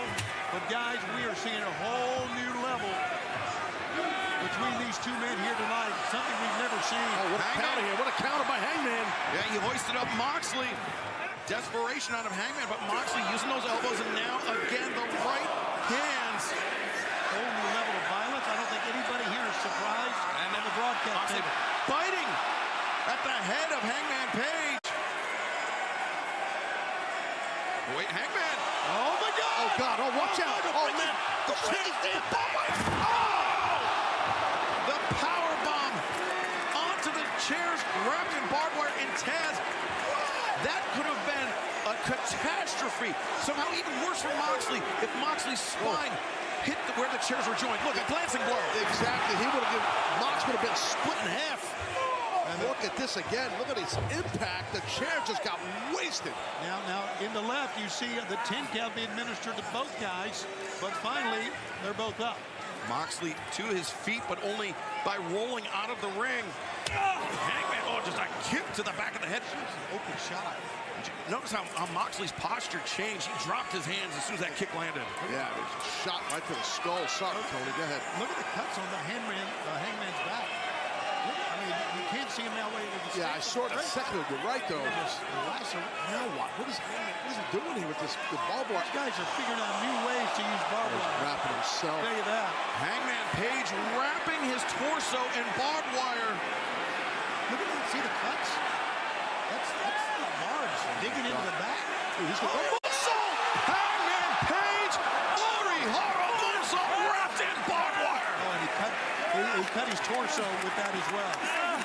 He's holding on. You see he's holding on. Yeah, no shocker. You can see it right there. He split right under his pec there, under his chest. There's going to be some serious downtime, I think, for both these men after this. Man, they need to recoup. If they survive. Yeah, good call. Paul Turner giving the 10 count to Moxley, who is struggling to get up to his feet to beat the count. There he does. Moxley, man, Yeah, you see now, whatever Hangman has in mind, just as if there's not enough weapons and another chair out here. He's got it out here on the outside. Well, you know, Chaz, as you know, in wrestling, in a regular wrestling match, sometimes you improvise with your offense. Yeah. He's improvising with violence here. He's improvising with... Yeah, I've had experience using furniture as a weapon during a match. I've done it many times. Not much with barbed wire, but a little bit.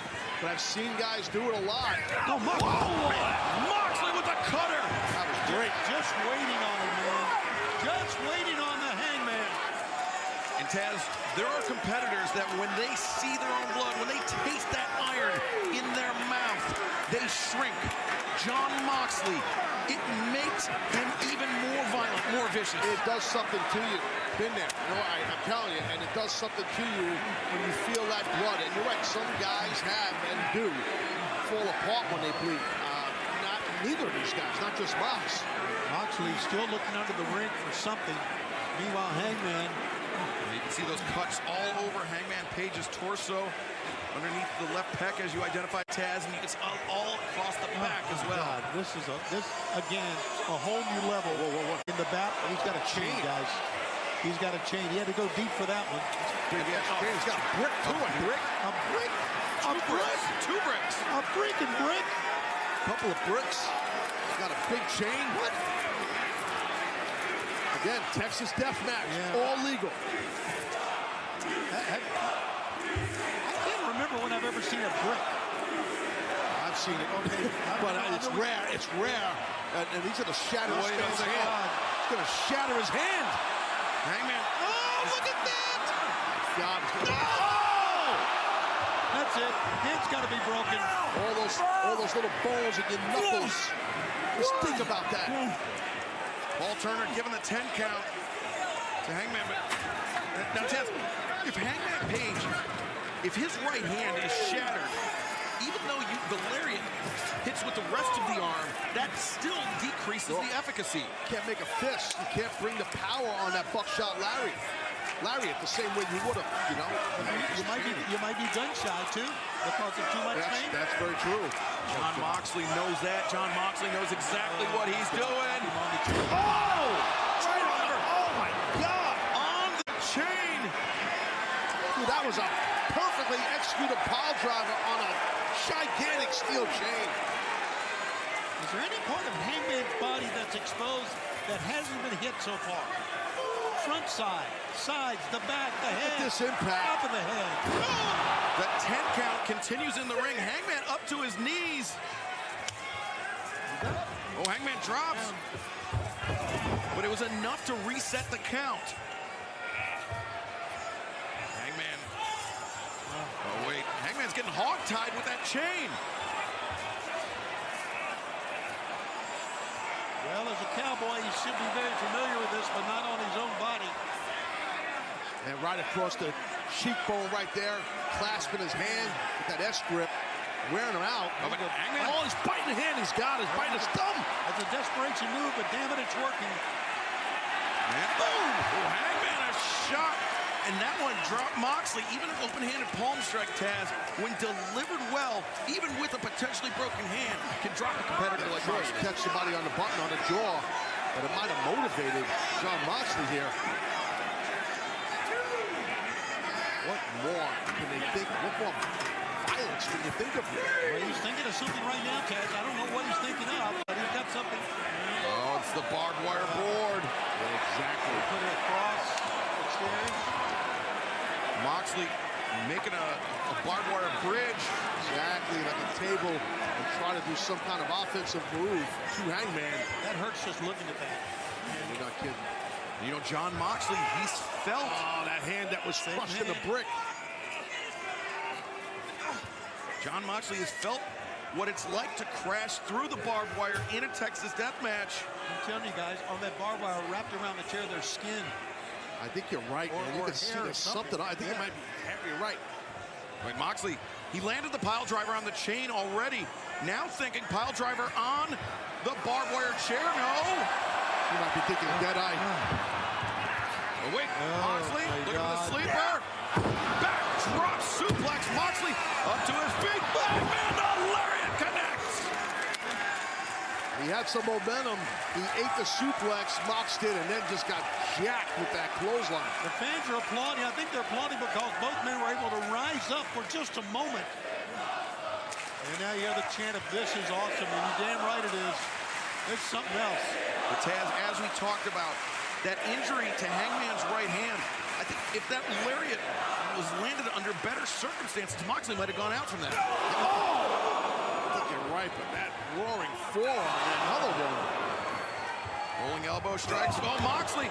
The boot to the jaw of Hangman Adam Page. Moxley kicking at Hangman, and now Hangman caught Moxley, and oh boy, oh boy, oh! Falling slam into the barbed wire covered chair.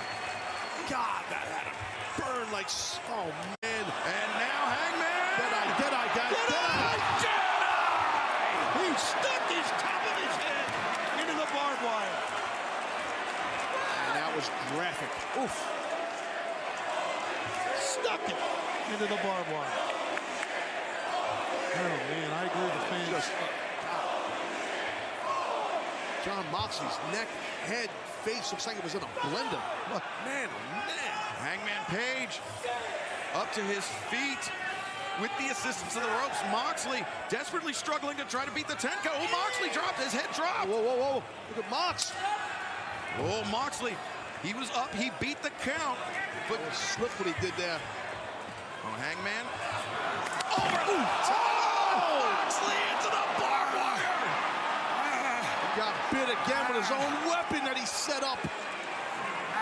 And did you see? Look at a blood pouring. You gotta get him out of there. He's stuck. Let's take a look at this. Watch when Moxley's eyes bugged. He didn't realize at first what had happened. And there's that moment, the realization of the barbed wire piercing his skin sets in. I think you nailed it, Excalibur. You're exactly on point. He literally had to peel himself off that barbed wire. Peel his skin off that barbed wire. Look at this. Moxley breaks free. The back of his head is split open too. Paul Turner at 7, now 8. Moxley up. You can see Moxley. He's up. Yeah, he was up outside. He was very unsteady when he did make it to his feet. Hangman moving slowly, but he's moving with purpose. He's got an idea. Hangman's got an idea. Oh! Moxley, very simple counter, Taz. Yeah, you just vibrate those ropes when you hit them. Next thing you know, you land right there on your midsection, and now Mox. Oh, look at this double underhooks here. Oh, the nails! And look at the trail! The trail on the back! But Hangman. Moxley trash talking. Bounce fair play. Look at his back. Oh, Lordy. Hangman with Moxley. God, this guy's just got to be careful here. On the shoulders, but Moxley's hammered. Oh, Moxley, he grabbed the barbed wire from down below and. Oh! No! Oh, look at the skin off the back of Hangman. Oh, but Hangman grinding the barbed wire into the face of Jon Moxley. Well, I don't blame you, dude. Take a breather. Yeah, I think Hangman's going to blast him. Oh, no, look at this. No. Oh, God. He went head first, guys. He went head first. And most of Hangman's body actually overshot. That's the only thing that stopped Hangman from getting completely in. Let's take a look, guys. This is horrible. Head first. Oh, look. Oh, my God. Oh. But it was, if Hangman had landed flush into the barbed wire, he may be completely trapped. But now Paul Turner. That's a good call. Hangman was going head first. He tried to flip his body over so he wouldn't land on his head and still got caught with the... Paul Turner at 8. 9. Oh, that's it. Hangman's done. No, Hangman's up. He's up. Barely. Moxley says there's no way. And how much heart and fortitude does that man Hangman Page have? How much courage both men have being in this darn match. Oh, Moxley King Kong Lariat. Here we go again. He said Mox said count him. He's done. Taz, you know as well as anybody, there's times when you hit somebody with a shot and you know that's it. Oh, you just know it. And that's exactly right. That's what Moxley, I think, feels here. How about that overhead shot? Blood, chains, bricks, barbed wire, bent chairs. Whoa, Hangman's up. He's got the fire in his eyes. Oh, he woke up Hangman here. Hangman sends Moxley into the corner. Oh, Moxley absorbed the contact. Man, landed a lariat of his own. Oh, brother. But I can see this coming. Oh, he's going to go buckshot, guys. Yes, he is. Yes, he is. Buckshot, no, underneath. Death Runner. Oh, the bricks. He got the bricks. He got the bricks. That is definitely it. You're right. That has got to be it. Here comes the count. A depraved level of violence from Jon Moxley. Well, his eyes are open and moving. Yeah, but his body's not moving. Halfway.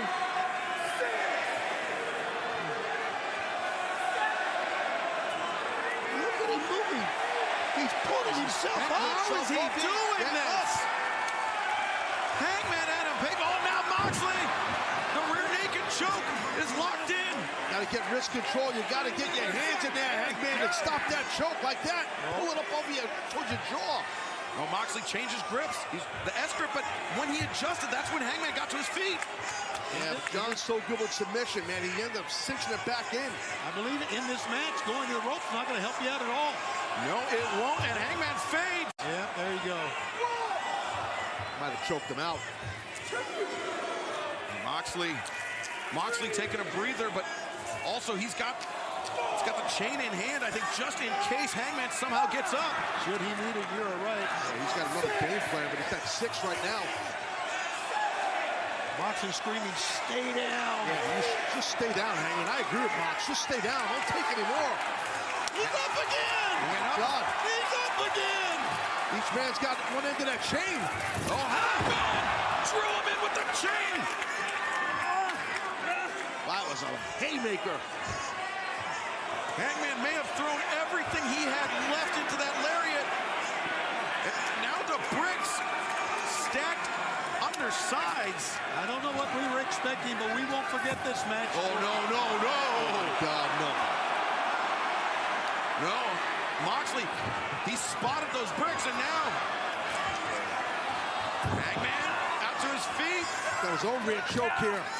Got that strong gable grip, and now using the chain. Again, this is all obviously illegal. Hangman with the chain. He's wrapping around Jon Moxley. Moxley was fighting for that chain that time with that right arm. And low blow by Moxley just out of sheer desperation. But again, it's legal. Darn right it's legal. Why not use it? Yeah, I agree. Smart. I mean, not popular here with our live audience. Yep. Man, look at this. Man is just, he looks like he just fell out of an airplane. Brick in the head of Moxley. Knocked him out there. Let's not forget the brick that Moxley introduced in the match from under the ring. Jon Moxley wrapped in those chains. He looks like a modern incarnation of Bruiser Brody. Yeah. But Hangman Page may be looking at Channel Stan, the Lariat Hansen, as Hangman shot Lariat. With the Moxley chain, gets up. with the chain on the neck. Oh! And Oh, God, this is dangerous. Hangman with the chain wrapped around the neck of Jon Moxley. Moxley comes out. The winner of this match, Hangman Adam Page. Oh, my God, what did we just witness?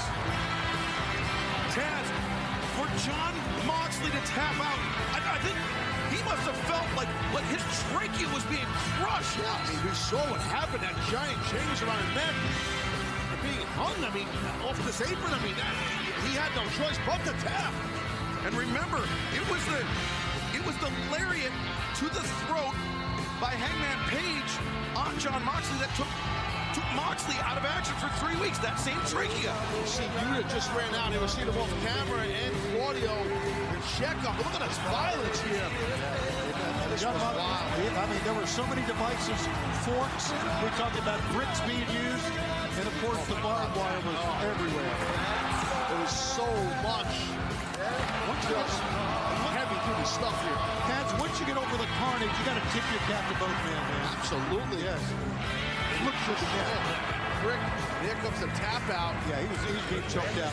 That's so dangerous. That is dangerous. Hangman Adam Page, victorious in the Texas Death Match over Jon Moxley. Hangman, he won, but at what cost, Taz? Man, I'm not sure if either of these men will be the same after this one. This was heavy-duty, just physical nastiness. Well, from one intense rivalry to another, Wardlow is challenging Samoa Joe for the TNT Championship. But that is only a very small part of this story. Let's take a look. Honestly, I was blank, man. I was numb. As if it's not enough, Joe with those scissors in his hand. He took the only thing that he knew I had more of an emotional connection with than anything, and that was my head. If you pull back on Joe just this much, you're in trouble. I just never fathomed anyone taking it to that level. Sometimes you can really push somebody into that mindset that you've got them shaken on the inside, but sometimes you get the other side of that where you now awaken that monster that's within them. So there's nothing left he could do to hurt me. Wardlow, at AEW Revolution, my friend, you will have a revelation that you stood in front of the one true king of television, and you were found wanting. Revolution, Joe, I am going to kill you.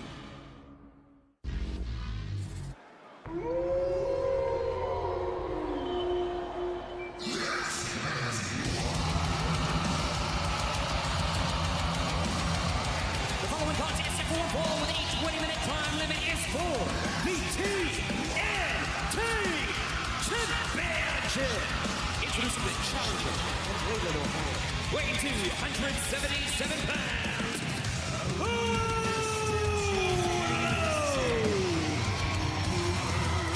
It was not long ago that Wardlow and Samoa Joe were a tag team, a successful tag team. But Taz, as is the nature of all tag teams, when you travel with another man, you're strategizing with another man, inevitably, you get to personal conversations.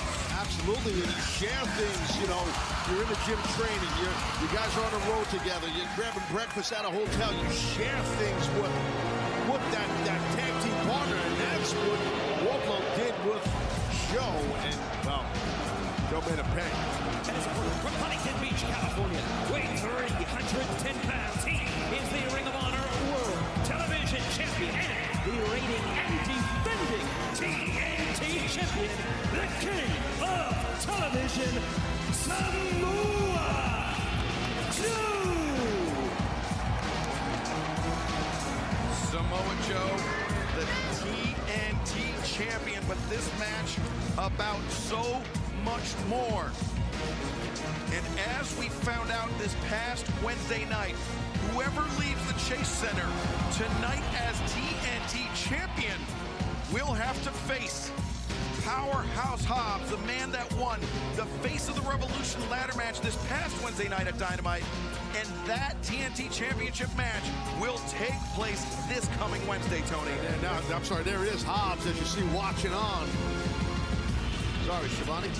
No, you're right, Taz. He is watching on from up in one of the suites here at the Chase Center. And a lot of confidence. Powerhouse Hobbs, of course, he won that in front of his hometown fans. And there goes Wardlow. I don't think Joe's surprised about this at all. As soon as the bell rang, Wardlow charging forward. Joe grabbing Wardlow by the boots, dragging him to the outside, but Wardlow landing a flush right hand to him. And what you guys were talking about during the entrance of Wardlow was basically knowing about his father, about what the hair meant to him. And this was all premeditated by Joe. He even admitted to it. Yeah, I mean, the thing is Wardlow too trusting, or is Samoa Joe just a different type of devious? I think it's the other. I think it's the fact that Samoa Joe has been in this business a lot longer than Wardlow, and he kind of just sucked him in. Yeah, I think you're right. I agree with Shivani. I know Samoa Joe very well for a long time. Wait, watch Joe here. He can move. Samoa Joe, the elbow, suicida. And that connected with the jaw of Wardlow. Yeah, in my career, I've done business with Samoa Joe, and he's a devious guy. Take a look at the athleticism of this massive athlete. You get that way, running that speed and launching. My goodness. He's a physical beast for decades, is Samoa Joe. That elbow is a technique inspired by Mitsuharu Misawa, one of the legends of Japanese professional wrestling. But Misawa, he was not an athlete the size of Samoa Joe. 300+ pounds, crashing through the ropes with that elbow, Taz, a completely different equation. The different level and the speed built up by Joe. And again, he's got those quick hands, Joe. He's an expert in submission. He can beat you in so many ways. He's only lost 2 matches since he's been in Great job. Look at that, man. Great athleticism by the big Wardlow. Big man flying. Shoulder being driven into the midsection. Wardlow. Wardlow spent over 130 days as a TNT champion with 7 title defenses. If he could capture that title tonight, we could be on a reign of terror again by Wardlow. But that's a tall task, even though he has the advantage right now. Wardlow looking to become the 2-time TNT champion, but also exact some amount of revenge on Samoa Joe as Wardlow raining down those elbow strikes. Yeah, Shelbert, to your point, I think he needs to kind of rein in, if you will, his emotions a little bit. I get it. He's upset. He's mad. But his want is to be the champion. Oh, snap!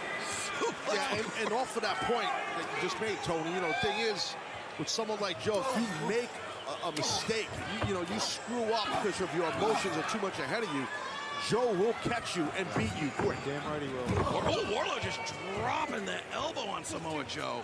Not an attack you often see from Wardlow, but it worked though. A vicious and effective one. Absolutely. And Wardlow, no, he's trying to game plan his next offense here. Can't wait too long with someone like Samoa Joe. And again, you're trying to grab that TNT championship, earn that title. Remember the man looming large over this match, Powerhouse Hobbs. He will face the winner of this match for the TNT Championship this Wednesday night at Dynamite Live from Sacramento. Yeah, you don't see Joe beat up, and there's Hobbs, Powerhouse Hobbs that was mentioned right there. You don't see Samoa Joe get worn down much by anybody, so Wardlow's looking good right here. DraftKings is official partner of AEW, and tonight anyone can play free for $25,000 in DraftKings Revolution Main Event Match Pool. Download the DraftKings app, use code AEW when you sign up, and play free tonight. Joe not out of this one. Oh, the front leg sweep. Love that. Yeah, clipping the knees of Wardlow. Shivani, shows you how quick the feet are of a man as big as Joe. Yeah, he is so quick. He was up in the clutches of Wardlow just like 5 seconds before that. Got out of it, leg sweep, quickness, and again, going to one point of attack. Yeah, wearing down a knee. And Excalibur, as you know, there's not much that you can do to Joe that hasn't been done to him before. No, or that he's done to himself. He's a huge risk taker for a man of his size. He was, yeah. Well, is at times, I should say. That elbow right across the head, those quick hands. And if you're Wardlow, you cannot let Joe get control of this contest, or you're not going to leave here with that TNT title. Wardlow reversing Joe into the corner. Oh, man, that was impactful. That was from a man, an all-man. Hobbs even liked it. Yeah, he's smiling, buddy, but Samoa Joe. Guys, I think we can safely say that we've had some of our greatest matches. This is our 4th Revolution. Some memorable moments in the last 4 Revolutions, counting this one. Oh, this has been an awesome show. We're not even done. I mean, this has been great. Everything's just been awesome on Revolution. Revolution is never disappointed, ever. Yeah, we still have the 4-way match for the AEW World Tag Team Championship and our main event, the 60-minute Iron Man match. MJF, Bryan Danielson for the AEW World Championship. Can't wait for that. And the tag titles. And look at these 2 men here going punch for punch. Joe, man, that kick just crumbled Wardlow. Sure did. Powerful round kicks. And now leg lacing here, clasping underneath the calf, which pulls your patella, your kneecap up. And not only that, now a heel hook. See that? Yeah, but Wardlow get back to that camera shot. Wardlow forced to grab the rope, and he was barking at the referee to make Samoa Joe let go. Well, it was quickness, smart, I should say, by Wardlow to get to that rope, because that heel hook was coming in heavy. We saw Joe clasping it, but Wardlow did grab that rope, which was smart. Joe, those jabs. Wardlow. He's absorbing those jabs. See, he's up on his feet. Wardlow up to his feet, and the spine buster on Joe. Wardlow, he's a big intensity guy. He feeds off of his own intensity. I respect that. I like that in a man. So a lot of times when you like that, look at the power here, man. Wardlow, even on that bad leg, gets Joe up. The F10 from Wardlow. Not many people get Joe up like that. And dump him. Yeah, and dump him. And now Wardlow maybe thinking senton. Wardlow gets his footing. Senton Atomico. Can he get it? Can he get it? Wardlow, 2, and no. Joe kicking out. Joe popping that shoulder up right there. Mark of a real champion. When you're in bad shape, you're about to lose. Let's take a look at the athleticism of this massive athlete named Wardlow. It was on target, Taz, but it takes more than that to keep Joe down. Easy to say now when he popped up, but I really don't. Wardlow, he reared back for that lariat, but Joe now trying to make the challenger go to sleep. Wardlow staggering. Joe drags him down. His legs in. Wardlow might be done here. And Wardlow's left arm is trapped too. Got him. Wardlow, oh, he's grabbing at the wrist of Joe. He's smart. Taking some of that pressure off, but not all of it, Taz. Yeah, you got to try and turn your thumb out to pull his hand and wrist off your throat. Yeah, but it's that big bicep against the side of the throat, right? Big, exactly. Yeah. Big, thick, strong guy. Wardlow reaching, but his hand, you can see his hand is drooping. He's fading here, even though he's in a rope. Wardlow's fading. That's it, man. Hey, no, Wardlow's still in this. Just got to scoot your hips. Got to scoot your hips. There, you see his hips? Just break the plane. There you go. When you scoop your hips, scoot, I should say, your body gets to that bottom rope.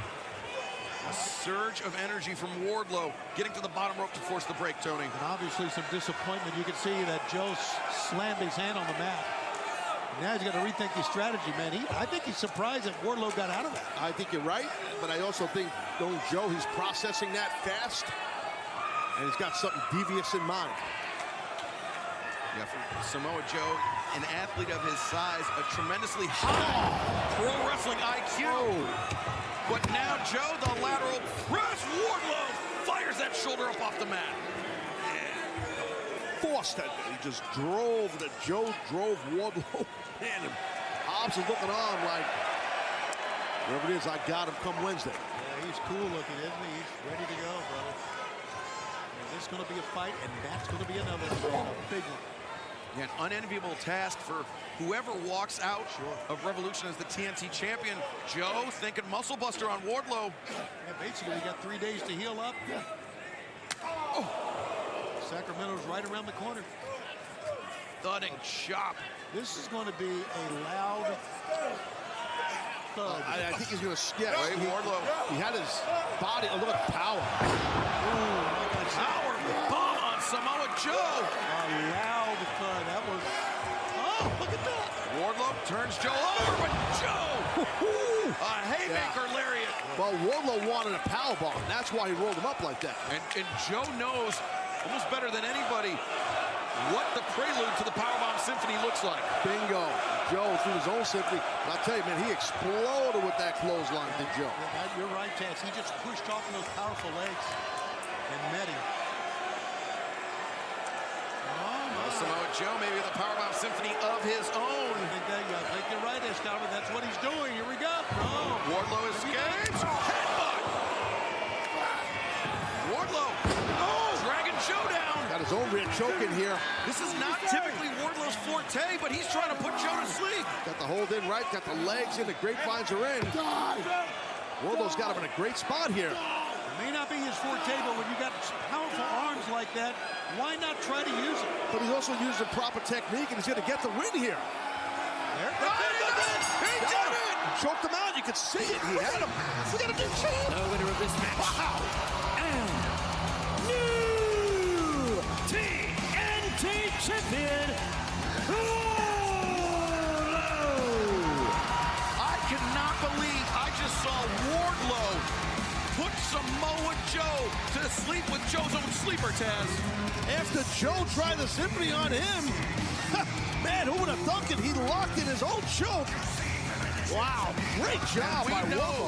We know that this means on Wednesday it will be Wardlow and Powerhouse Hobbs with the TNT Championship on the line. Tony, this could potentially be the shortest reign of any TNT champion yet. You're right, 3 days. He's looking right at Powerhouse Hobbs. Yeah. Looks right at him. Those two big bulls are going to lock horns in Sacramento this Wednesday on Dynamite. 3 days to hurt Hobbs. I think we need to also reference the fact that the first thing that Wardlow did was point up stairs to his father.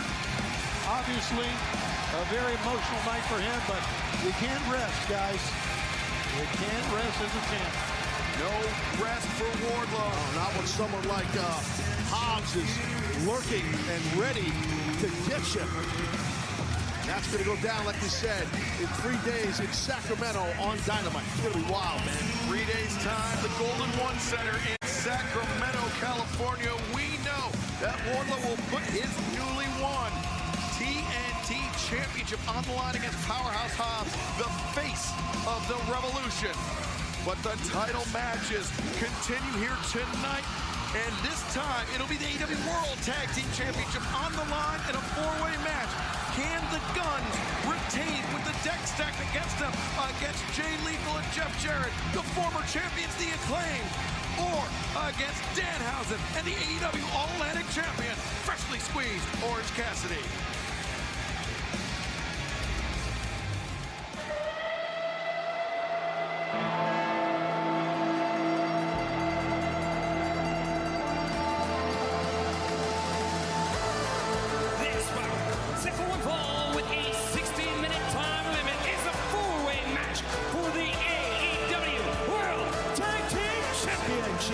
Approaching the ring from Orlando, Florida. At a combined weight of 425 pounds, they are the AEW World Tag Team Champions, Austin and Colton, the Guns. Traditionally, Dash, champions enter last, but it's the champion's prerogative to pick where they come out in the announcement order. And the Guns, I think they want to show everyone that they are the focal point of not just this match, but the entire tag team division. You're right, and I kind of like what the Guns did. I like them coming out first and setting the table, saying we're the guys you have to beat. They are brats who just want attention. No, they're not brats. They're the World Tag Team Champions. Brats. No, they're not brats. The challengers first, being accompanied by Sanjay Dutt and Satnam Singh, the team of Jay Lethal and Jeff Jarrett. What a sartorial collection here on display as Sanjay Dutt, you see that Golden Globe. They have an oracle on or no? It's a pencil this way. I thought he had an oracle. It's not an oracle. What do you call the eye? Monocle. Monocle, oracle. Oracle was where the Warriors used to play, but now they play the Chase. It's in Oakland. Okay. Glad we cleared all that. We cleared it up. He's got a monocle. I do have to say this for Sanjay. At least he doesn't have that suit he had on during 0 hour. Jay Lethal, Jeff Jarrett, 2 Wednesdays ago at Dynamite, punched their ticket to this match.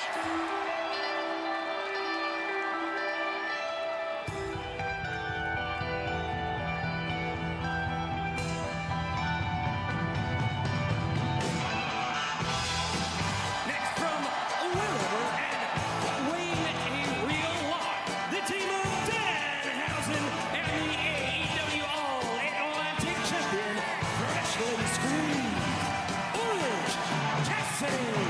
Okay, Danhausen is trying to dress up like Orange Cassidy here. And Orange Cassidy in the jet black. Yeah. It's rare you see someone wearing sunglasses while they're wearing face paint. That's a rare thing. The AEW All-Atlantic Champion, Orange Cassidy, and Danhausen winning.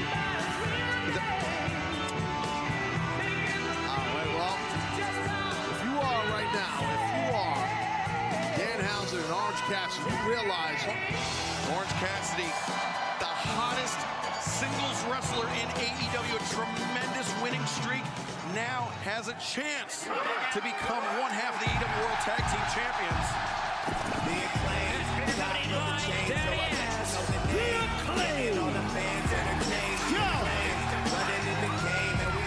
Listen. Everybody saying that they wanna be acclaimed. The Acclaimed about to get the crowd open in San Fran, but we about to go Oakland.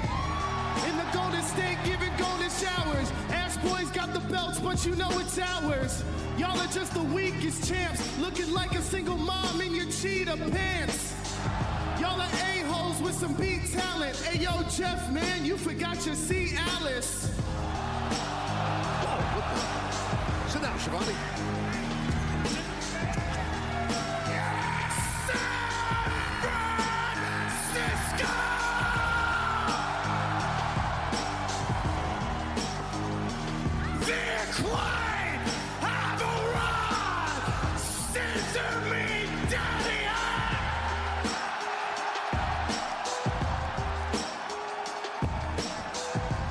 Jay Lethal, Jeff Jarrett, Triple J, as they're sometimes known, won the Tag Team Battle Royale 2 Wednesdays ago at Dynamite. Danhausen and Orange Cassidy winning the Casino Tag Team Royale this past Wednesday at Dynamite after the best friends, Orange Cassidy, or excuse me, Chuck Taylor and Trent Beretta, were taken out by the Guns and the firm. Before this match gets underway, that person that had that San Francisco Giant logo with scissor fingers, kudos to you. That's pretty creative. That was very creative. All right, here we go, man. Greatest fans in the world are right here in All Elite Wrestling. Yep, you are right, Excalibur, again. And you are right again. Jarrett just told Orange Cassidy, no, don't put your hands in your pockets. I'm not playing that game. Jarrett ducked under the collar elbow tie-up attempt, and now we're struck from Double J. Orange Cassidy not impressed. He knows just how to get under somebody's skin, and he's not going to let Jeff Jarrett do it. Yeah, no, absolutely not. Orange Cassidy was too sharp for that. And as you said, he has been on a roll. Orange Cassidy has been red hot. Red hot. That's good stuff.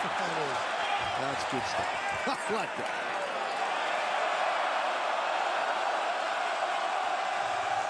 Jarrett overcommits. Orange Cassidy dropkick takes down Jeff Jarrett. Orange up to his feet. Whoa, watch out, that backdrop. Another one for Lethal. The hands are still in the pockets. Whoa! The specter of that orange punch made Jeff Jarrett back down. Danhausen now legal.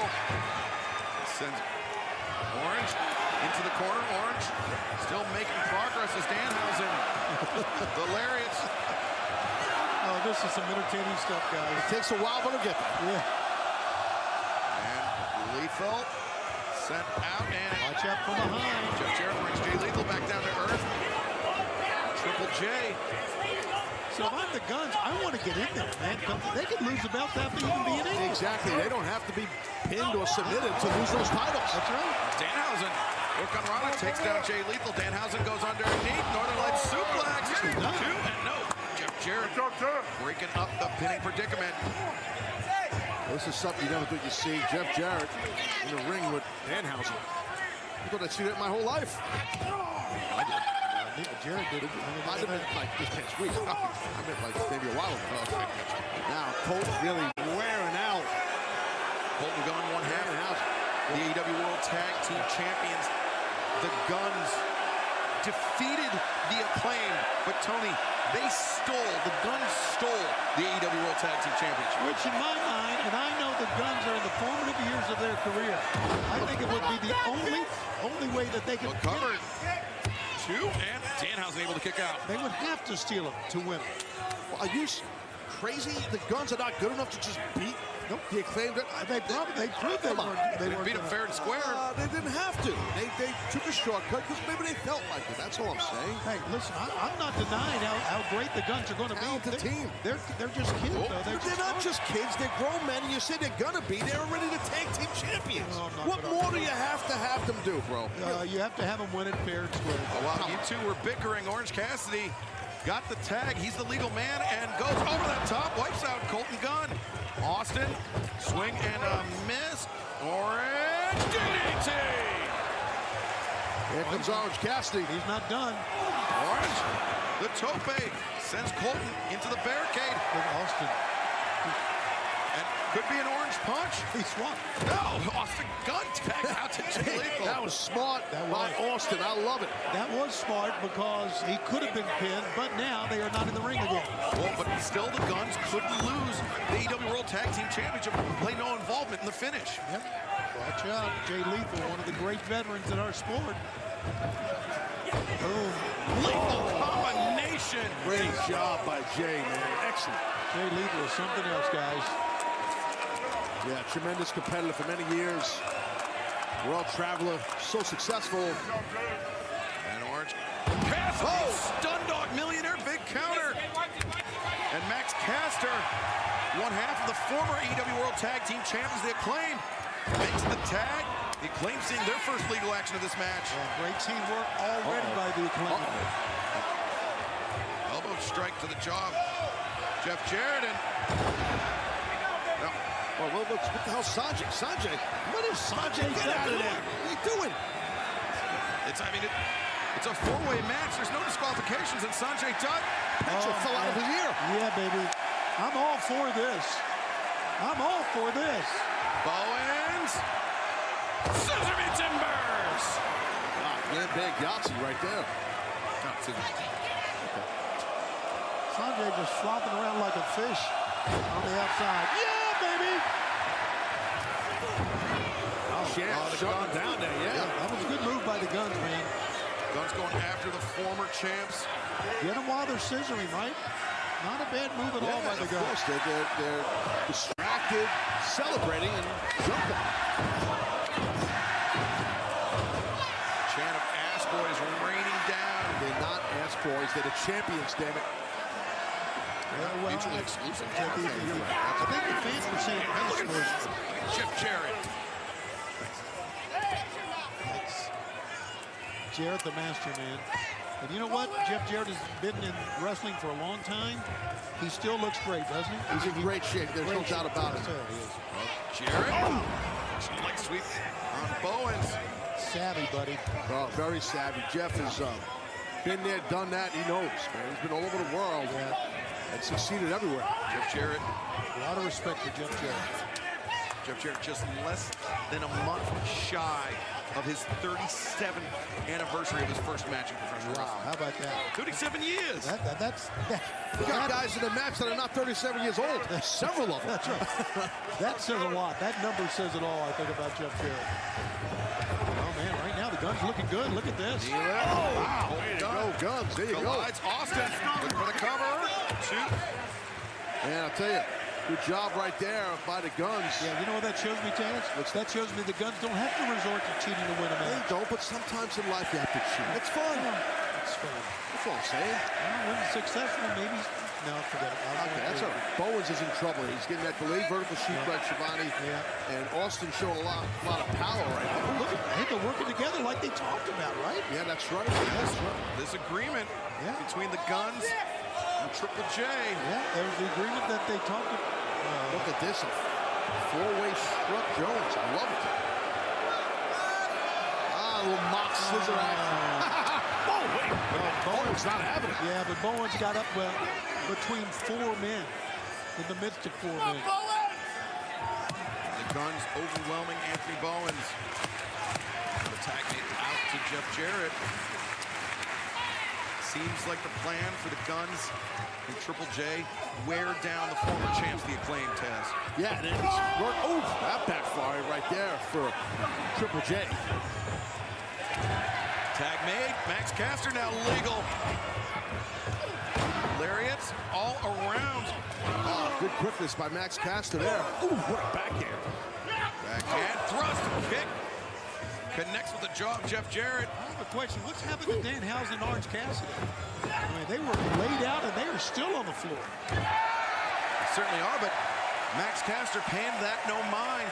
He's pulled the straps down. He's not wearing straps. I'm impressed. Max Caster, 2-0. Good save right there by Jarrett. Again, if that would have happened, obviously the Guns would have lost those titles. Caster and Bowens would have got him back. The stroke attempted, no. Jarrett sent in. Oh, Jay Lethal. Boy, that was on target. Yeah, Caster's hands were on Jay Lethal. He couldn't protect himself. Throw it back, hit that apron. Oh, the Guns! Guns just turned. Yeah. On Jarrett and Lethal. So much for the alliance. Uh-oh. 1 in a billion. Satnam Singh. Oh, Lord. Ooh. Oh, my God. He's just a ginormous man. Turn on my friends, will you? Satnam Singh. Sending the Guns crashing to the outside. Oh, Danhausen is up. And the fans are up with him. He's too big to curse. No one's too big to curse.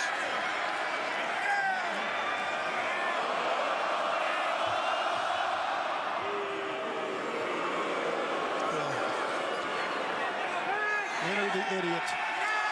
Danhausen breaking the pencil. Oh, Sanjay's pissed. Oh, he just got lit up. Uh-oh. Look. Oh! Punch! Oh! And the low punch. Great teamwork. Uh-oh. That he is! That he is! That he is! Famous! Oh, baby!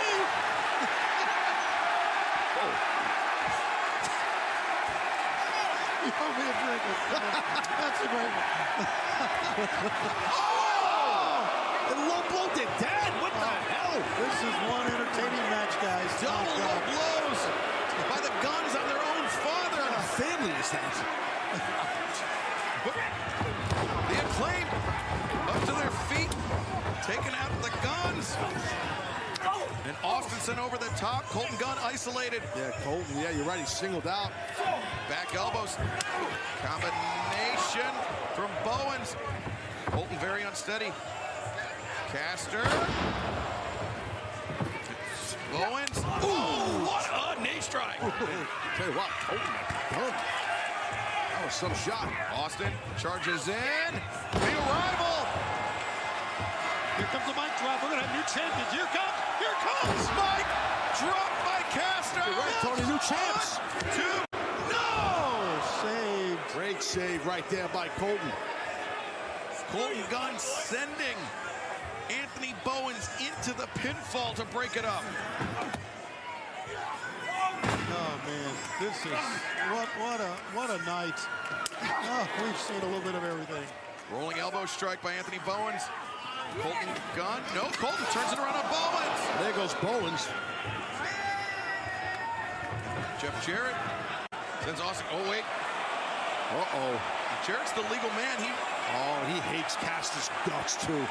Oh, he's gonna blast Max Caster. Platinum Max is in trouble. Jeff Jarrett. Oh no. Boot by Caster. Caster has a guitar. Uh-oh. Can't do it. Aubrey said no.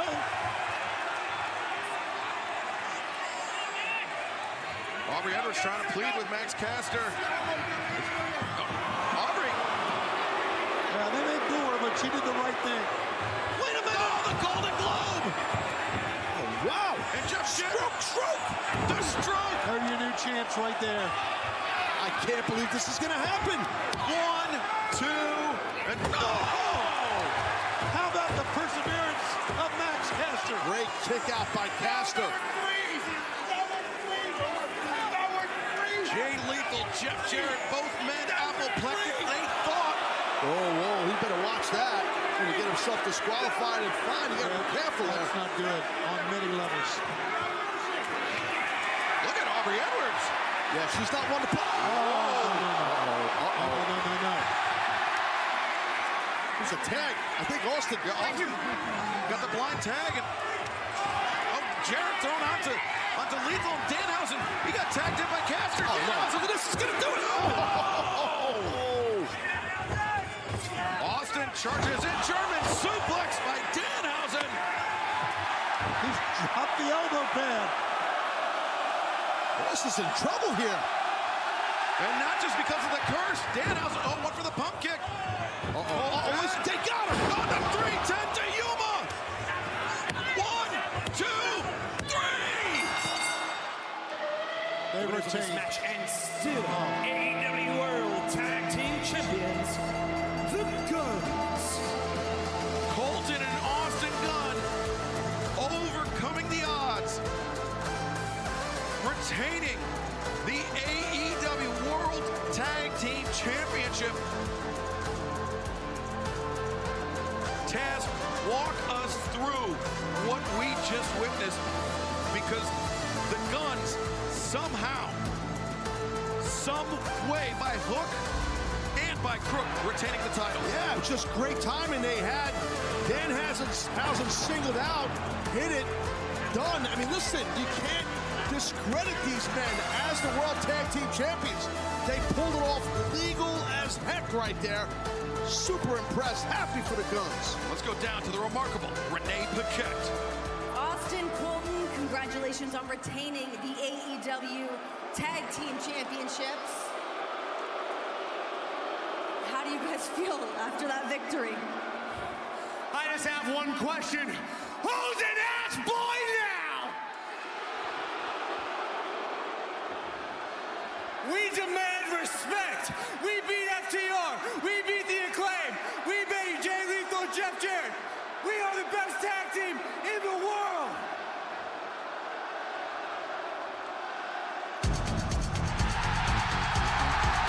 No way. Come on. Really? Really? Really? Really? Are they here? Look at the eyes of Austin. Well, the Guns, I mean, they've been mocking FTR. Maybe this is just another part of the joke. plan. No, that's after they're here. Dax Harwood, Cass Wheeler, they are back in AEW. And they look like they mean business. Yeah, look at that, their target right now. Wow. Dax and oh, here we go. Hit the ring. And now things just breaking down as FTR back on the scene here in AEW. I love it. No talking, no nothing, just going at it. Absolutely. I feel for the Guns. They just went through a damn battle. Cash raining down red hands, and now the pile driver, the spike pile driver from FTR. Wow. Looks like Dax got popped in the eye or something. Fire machine! FTR with an emphatic statement for our AEW World Tag Team Champions. Yeah, you're right, Dax is bleeding. He doesn't give a damn right now, does he? Yeah, no, those guys with throwing hands, exchanging. What a reaction here for FTR. Oh, he's picking up a belt. There you go. Now that looks right to me. Hey, these guys win championships on their days off, man. They are former AEW World Tag Team Champions. Will FTR be future World Champions here in All Elite Wrestling? While the Guns retain, but FTR bursting back onto the scene here in AEW. I didn't even know they were here. I didn't even know. Backstage all day. I didn't see them at all. Not at all backstage. No clue. Shocked everyone showing up here. When I heard that music play, I thought it was like a joke by the Guns, but no joke. FTR exploding back on the scene here in AEW in impactful fashion for sure. Dax Harwood, Cash Wheeler, back and with the AEW World Tag Team Championship in their sights. Absolutely, man. Good to have them back. Well, right now, we have just one more match left, and it is for the AEW World Championship, and for the first time, that championship will be on the line in a 60-minute Iron Man match. Whoever scores the most falls within 60 minutes will win the match. Falls will be decided by pinfall, disqualification, counters, or submission. No rest between falls. Action will resume immediately after a fall has ended. It will be MJF looking to defend against the American Dragon, Bryan Danielson, who will be the top man in all of AEW. For weeks, I've been listening to you come out here and say all these different reasons why you hate me. You hate me because people respect me and you think you deserve that respect. You hate me because some people call me the best wrestler in the world, and as AEW champion, you think you deserve that. He hates me because I have a wonderful wife, I have wonderful kids, and he thinks he deserves that. You have taken every shortcut to become AEW World Champion. You haven't fought for that. When I talk about fighting for your dream, do you know what my new dream is? Since I've been here, it's to become AEW World Champion. You better be ready to fight with everything you have for 60 full minutes, and if you don't, you are going to get your head kicked in. Bring the pain, hey!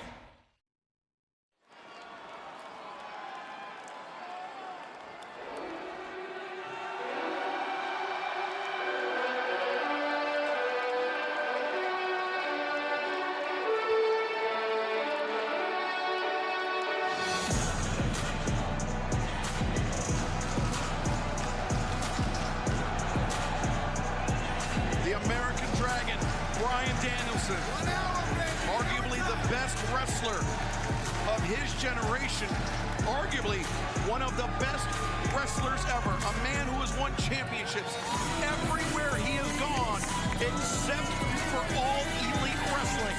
Does that change tonight? Well, as they say, that remains to be seen, but I'll tell you this. Regarding this 60-minute Iron Man match, Giovanni Gainson is built for this. Yes. This is what he loves. This is, if you told him to go out there and wrestle for 4 hours, he would do it. He's the one that threw it out originally. That's right, he did. That's right, because he knows it's his kind of match. But let's also not forget what that shoulder has been through, and you can see it taped up. Yeah, but he looks to be a little leaner. Yeah, he does. Which is smart, because he probably amped up his cardio before going into this contest.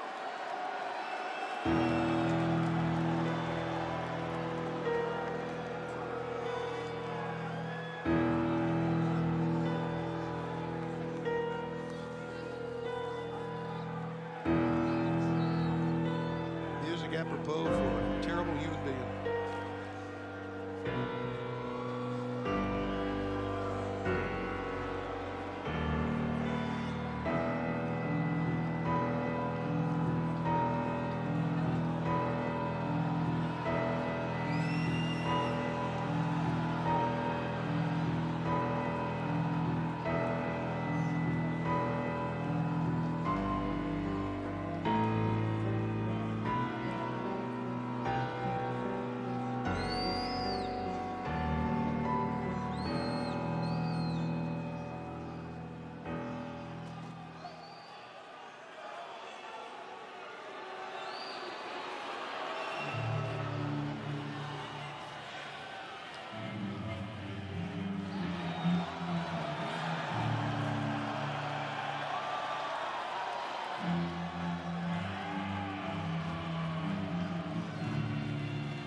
I think you would agree.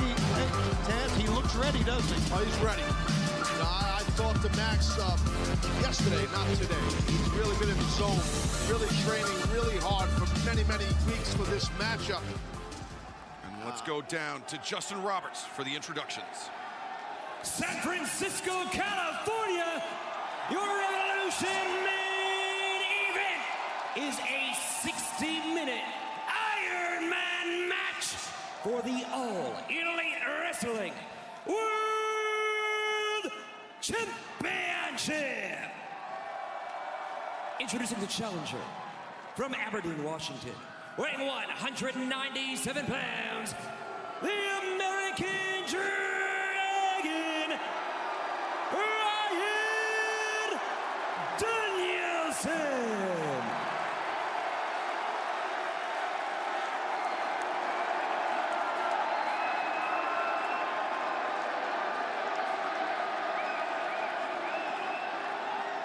And his opponent, from Plainview, Long Island, New York, weighing 226 pounds, he is the All Elite Wrestling World Champion, Maxwell Jacob Friedman, MJF. Wow, does he look in great shape? Yeah, definitely. Holy smokes. He's busted his ass, you know, and he looks amazing. He's worked really hard. But did you see how he dropped the belt there? Maybe some nerves. A little bit. That's a good observation by you, Excalibur. I don't think there's got to be. But off of Excalibur's point, though, Tony, I don't think that's good. I do, in my professional opinion, you have to. You're going to be in this thing. That's what it's all about, that gorgeous world title. Well, the old cliche is cat that ate the canary, and that's exactly the way Bryan Danielson has looked the entire time that Max has walked to the ring. You mentioned the training regimen of MJF. Bryan Danielson training extremely hard as well. The bell has rung, and the third man in the ring, Bryce Remsburg. He's been training his ass off as well. Yeah, no, that's true. This match guaranteed to go 60 minutes. I want to say this before these guys touch here. You know, a moment ago we had a close-up view of Danielson's face and one of MJF's face. One man looked like he was pressing a little bit. The other one didn't, just by their eyes. And I think that's important for MJF not to do that. He's intense, but he's got to stay poised because his opponent is not going to stress. And that's so important in a long match. Taz and Excalibur, the fans are ready, aren't they? They were on their feet after the belt sounded, ready for this one. And this now, you just don't, right away, you could see what I can see what Danielson's trying to do. He wants to bait him in to wrestle. He wants to bait him into his place, playing with him, smiling at him, laughing at him. And that's smart. Like it or not, I think that's smart what MJF did. No, and I agree with that. I do. You know, we talked about it a couple weeks ago on Dynamite, Taz, that MJF, you know, for as disgusted as we so often are with MJF, our AEW World Champion, the man that represents this company, he's an incredible wrestler. I hate to say that, but he's incredible. He absolutely is the world champion for a reason. It's not just his great verbal skills. It's not just how much people hate him. It's a lot to do with what he can do between the ropes. That said, MJF has never been in this position before. MJF's longest match in his entire career was just a shade over 38 minutes. Bryan Danielson has wrestled 60 minutes on numerous occasions. He has wrestled 74 minutes in the past. Bryan Danielson has been here before. He knows how to pace himself. Yeah, and I think that's important. I mean, it's not just that he's been there before, but the pacing concept. Here's a traditional professional wrestling bow and arrow.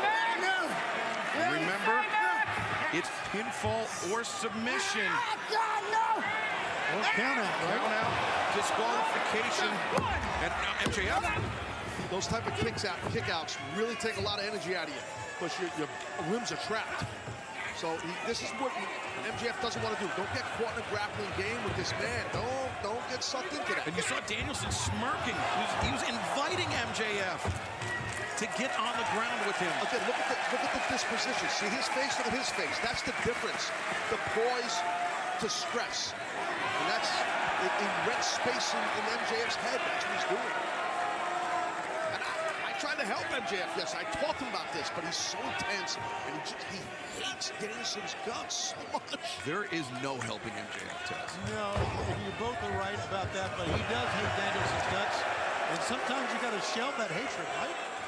And wrestle a match. Especially during a match, you know it's going to be lengthy. Shoulder tackle, MJF with the weight advantage. He lowered his shoulder into Danielson. Drop him down, leapfrog by Bryan Danielson. Hip toss by Danielson. Up kicks from MJF. And side headlock by Danielson. MJF sends Danielson into the ropes. This time, Bryan with the shoulder tackle. Leapfrog by MJF. Hip toss and up kick. Two men matching one another. Yeah, move for move here. Missed that elbow. Danielson. Nice drop toe hold there. Drop, missed the elbow. Did Danielson side headlock takeover. Good head scissor, good kick out. There's a headlock takedown for his own and a head scissor. We're having a good wrestling match right now, guys. Nice arm drag by MJF. And another one by Danielson. The fans appreciate it too. Listen to the fans. And Taz, we said it about MJF, but I think that exchange may have proven to a lot of fans, maybe a lot of doubters of MJF, just how good he is. Absolutely. And you can see the eyes of Danielson like, all right.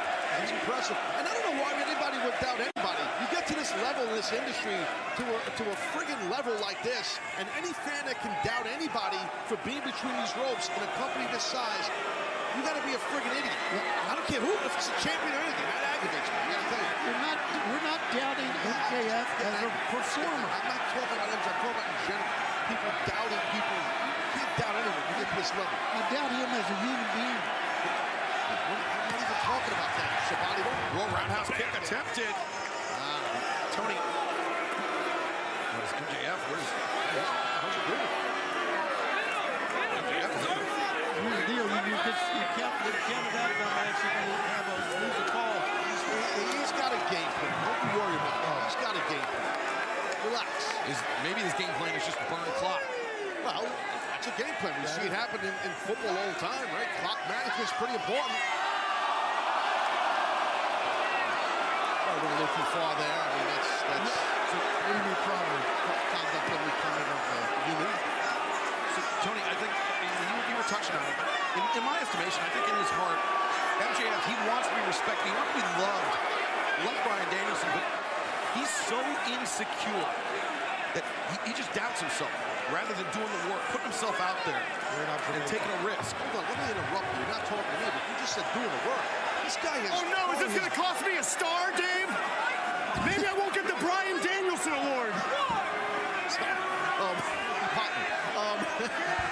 He's worked his ass off. You're saying do the work, Excalibur. Look at the work this guy's done. What are you saying that for? MJF sliding in. But the thing is, he resorts to all these shortcuts, these head games, just because of how insecure that he is. I mean, that typical scumbag. You just can't say he's didn't do work. He's worked really hard, even before this match. But shortcuts, I get what you're saying. I do. He does do that sometimes, and it probably is due to insecurities. I don't disagree with this gaslighting by MJF is, I mean, he's a world champion gaslighter. He's a creep. Those are good standing switches by both men. You're going to get your hand inside, crotch there, and turn. Oh, now full Nelson reversed around. MJF drops. Danielson rolls up MJF. Danielson, oh, the full Nelson. You can see Danielson, I believe, with an S-grip locked in, Taz. It is.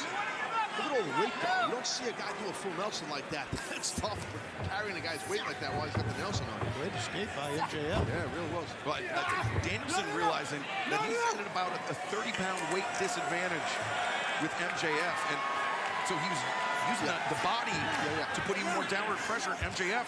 Once that Romero special, you can tell, and MJF knows that's why he's extending the arms forward. Oh, that'll get your hands back. Danielson, the fingers under the nose.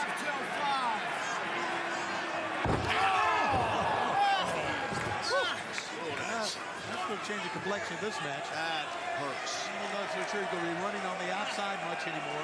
You might be right. That'll shut down the running. And here we are, the early goings of this 60-minute Ironman match, the AEW World Championship, and MJF may have potentially suffered a knee injury just there.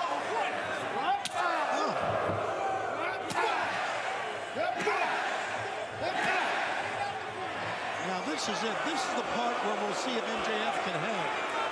Because Bryan Danielson, as we well know, one of the great strikers in AEW. Oh, MJF. Well, he's hanging. Gotta give it to him. Grabbing the trunks, driving Danielson face first into that middle turnbuckle. The flat of the boot into the jaw of Danielson, courtesy of our AEW World Champion, MJF. MJF sending Danielson into the... Oh, big backdrop there. Back body drop, but no sense of urgency by MJF right now. Yeah, I agree with you on that. I do think you got to get some more offense on him before you get a little too cocky. But hey, he's the world champion. He's got a game plan, I guess. And there you go. There's another backdrop. MJF, apparently, we talked about burning clock earlier, Taz. He's got to have a mental clock in his head. I mean, it's tough, but, approximately how long this match is going, how much time he's burned off this clock. Well, I got to be honest. I don't know the smart package. It's like Cradle, two. Yeah, if I was MJF, I would not even think of the clock. I would think of retaining my title against a guy who's been a world champion many times. I think that's more the important thing, in my opinion. Yeah, I think you don't think of the clock until it gets down to the end, right? Yeah, you just keep fighting and just keep trying to defend. And, And back body drop. Again, MJF sent for a ride. Try to win as many falls as you can. Danielson, a little homage to Jushin Thunder Liger there. And that is the name of the game, Tony. Winning as many falls as you can, but just one more than your opponent will score the win. Here we go. Try to escape, go get him. Bryan Danielson. Oh, the arm across the top rope. We talked earlier about how tight these cables are on his ropes. And we talked about Danielson having the injury to the shoulder. MJF basically hiring hitmen to go after Danielson. That shoulder went right into that top turnbuckle. Danielson fended all of them off, but what a break here. We'll see that. I'll tell you, let's see that much during the match. Danielson fended all I'm not a fan of a water break during the match. I'm a little old school. I never had water. I'm sorry, I'm just in the middle of a conversation with myself. Yeah. I never had water during a match. I don't agree with much anything that guy being out. Danielson, you know, he was put through his paces. He is always looking for shortcuts, and I think he's trying to take one right now. That worked, though, I can tell you that. Again, on that shoulder, you're speaking of Excalibur head on. Danielson was put through his paces, facing some of the tough cover here from MJF, looking for his first fall. But Danielson, he fended off all those challenges. He climbed the ranks. He earned that #1 contender spot here in AEW. But he did not come out unscathed. That left shoulder was specifically targeted by MJF because of the salt of the earth, that Fujiwara armbar tail. Correct. And again, with that traditional armbar right now on Danielson to wear down that shoulder and arm, the left arm, which is smart. Whoa, the hair pull. Yeah. That was really quick and smart by MJF. Salt of the earth, this guy. Scum of the earth is more like it. Come on, have a little peace. Excalibur's right on this side. Danielson sent spilling to the floor by MJF. Danielson, we mentioned, climbing the ranks here in AEW, earning his way to this match, earning his way to the #1 contendership. MJF, as you said, Taz, he's done the work.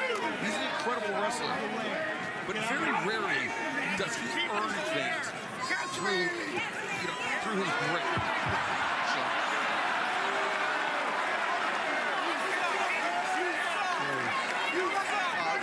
You're right, I guess.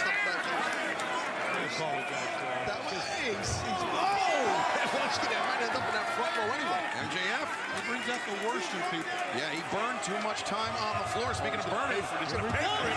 Danielson, the elbow. Oh no, MJF turned it around and drove Danielson's shoulder first into the barricade. That was a quick count. Sorry. He used Danielson's momentum against him. He just leaned back. What he did. Yeah, that was a great move. That was. It was very, he did it really quick out of nowhere. Now the hammerlock. Hammerlock with a front headlock. Got the thumb. DDT. Danielson got spiked. Oh, man, this might be a fall here. 1, 2. No, Bryan able to kick out.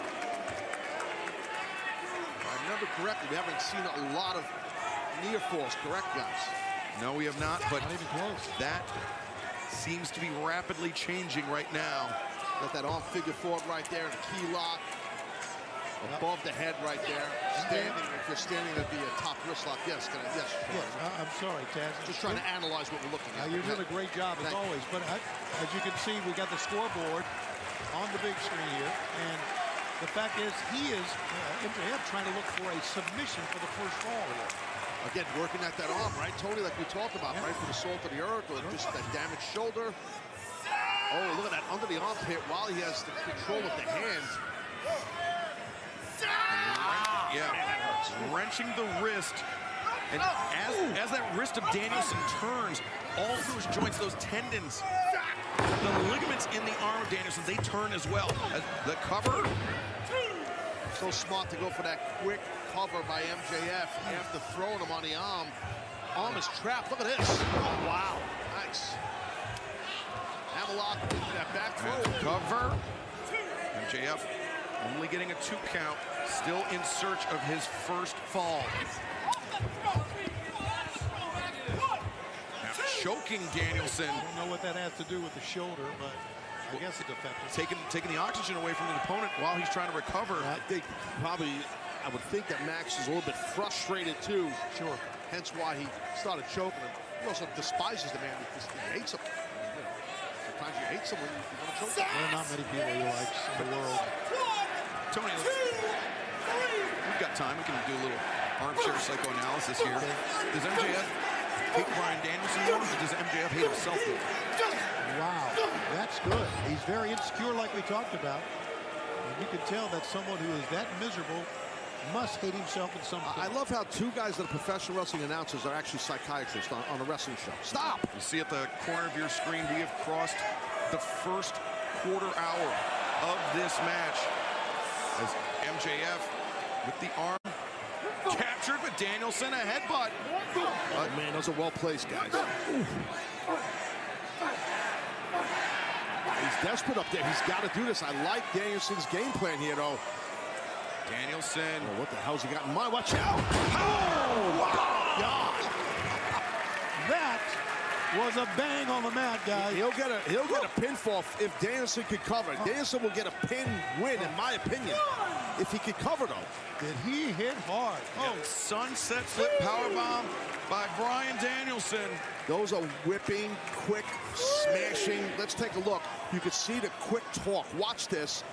It's like sunset, bam, right there. It's so quick and short. The impact on the back of your head and neck is brutal. MJF charges in the drop toe hold. Danielson sent MJF face first in that middle turnbuckle pad. This here is the American Dragon's game. Round kicks, chops, wear out the chest.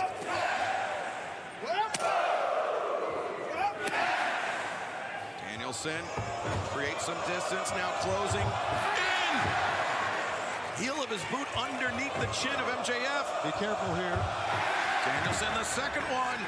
All right, gonna try it a 3rd time. And he's just dangling on the turnbuckle. Yeah, no, I think MJF's just about out. I mean, MJF, he got rocked by that sunset flip powerbomb. Last week, I believe, MJF got knocked out by Danielson on that fight outside the ring. Yeah, that was last week. Yeah, that melee and MJF out on the outside. Now, perhaps on the receiving end of the Hurricanrana. Ooh, tough landing. Yeah, that was a multi-stage landing for MJF as Danielson. No. Gotta give it to MJF, man. He came right out of it instinctively.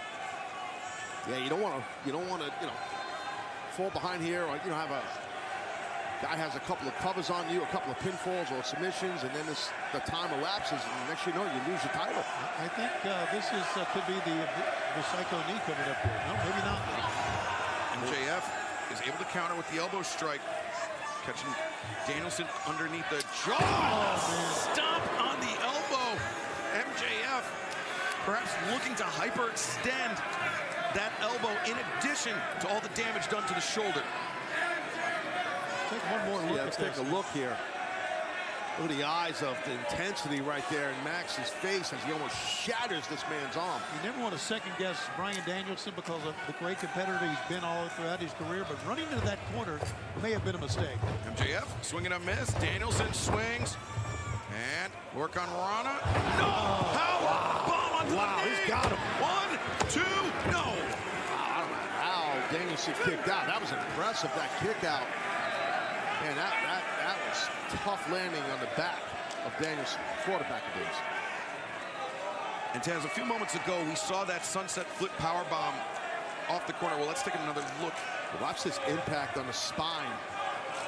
Wow, man. Oof. And after the powerbomb, referee Bryce Remsburg, he was given the 10 count to both men down. And that's in the event that one man is able to rise and beat the count. Correct. So there would be a pin, or there would be a fall scored if one man was not able to rise. Yeah, you're right. But look at this here, Danielson going. Danielson was looking for the label lock, but instead MJF Maybe Boston Crab or a slingshot. No, catapult. Danielson. He can't even skin the cat, or can he? Can he? He might be having someone wait. Cross kick, he wasted too much time. I think the arm, he had a problem gripping. Danielson would have been better served dropping to the floor, taking the steps back up into the ring. All right, MJF looking for a count out. He's telling Bryce Remsburg, go ahead and count.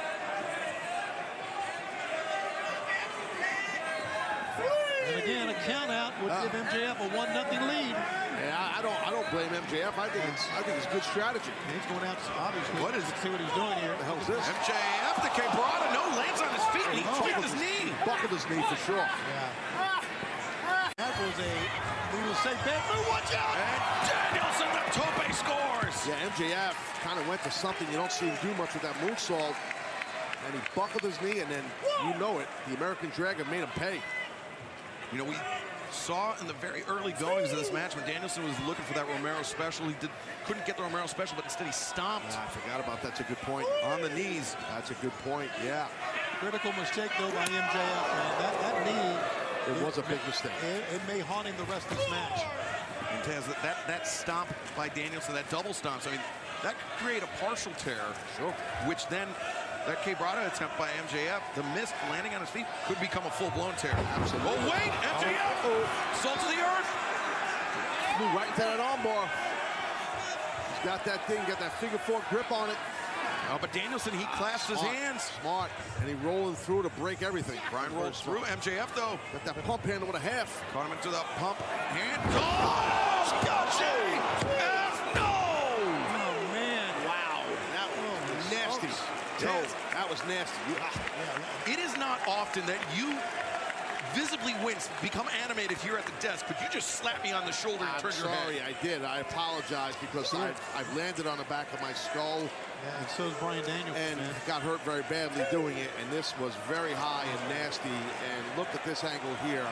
That just makes me cringe as someone who's broken their neck. So, you know. Yeah, I mean, I wasn't. I'm sorry, I slapped you. No, I wasn't looking for an apology. I was just trying to underscore the severity of that, and also underscore the heart of Danielson being able to kick out of something like that. I don't know how he kicked out. I don't know. I mean, it shows how tough Danielson is. Man, that was wicked, guys. I'm telling you, wicked. That's why they call this Iron Man. Danielson lands on his feet, back elbow, attempted by MJF, swing and a miss. Danielson using the elbow strike.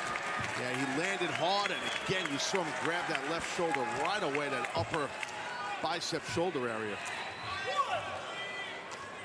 Again, the 10 count by the referee in the event that one man is able to beat it and one man isn't. And what a way that would be for our first fall to take place in this 60-minute Ironman match, Tony. And we approach the 30-minute. We are very deep into this one. We approach the 30-minute mark here. Inside cradle in that small package. 2. Smart trying to just capture, win a headlock takedown now. Side headlock, MJF. Oh, he tilts. Danielson down, and now this head scissors. Danielson breaks free. Side headlock once again by MJF. Danielson shoulders up. MJF drops it down. Now MJF gets dropped down. I love this because it's smart. They're forcing each other to kick out. Yes.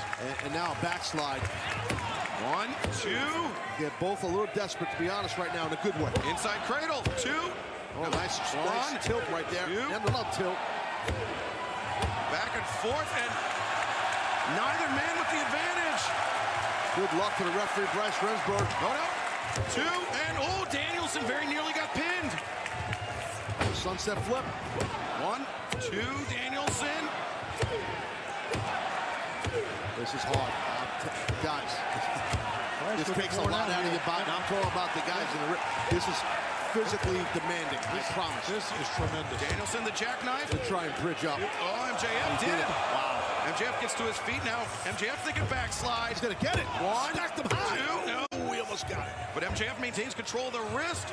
Danielson avoided the tombstone. MJF.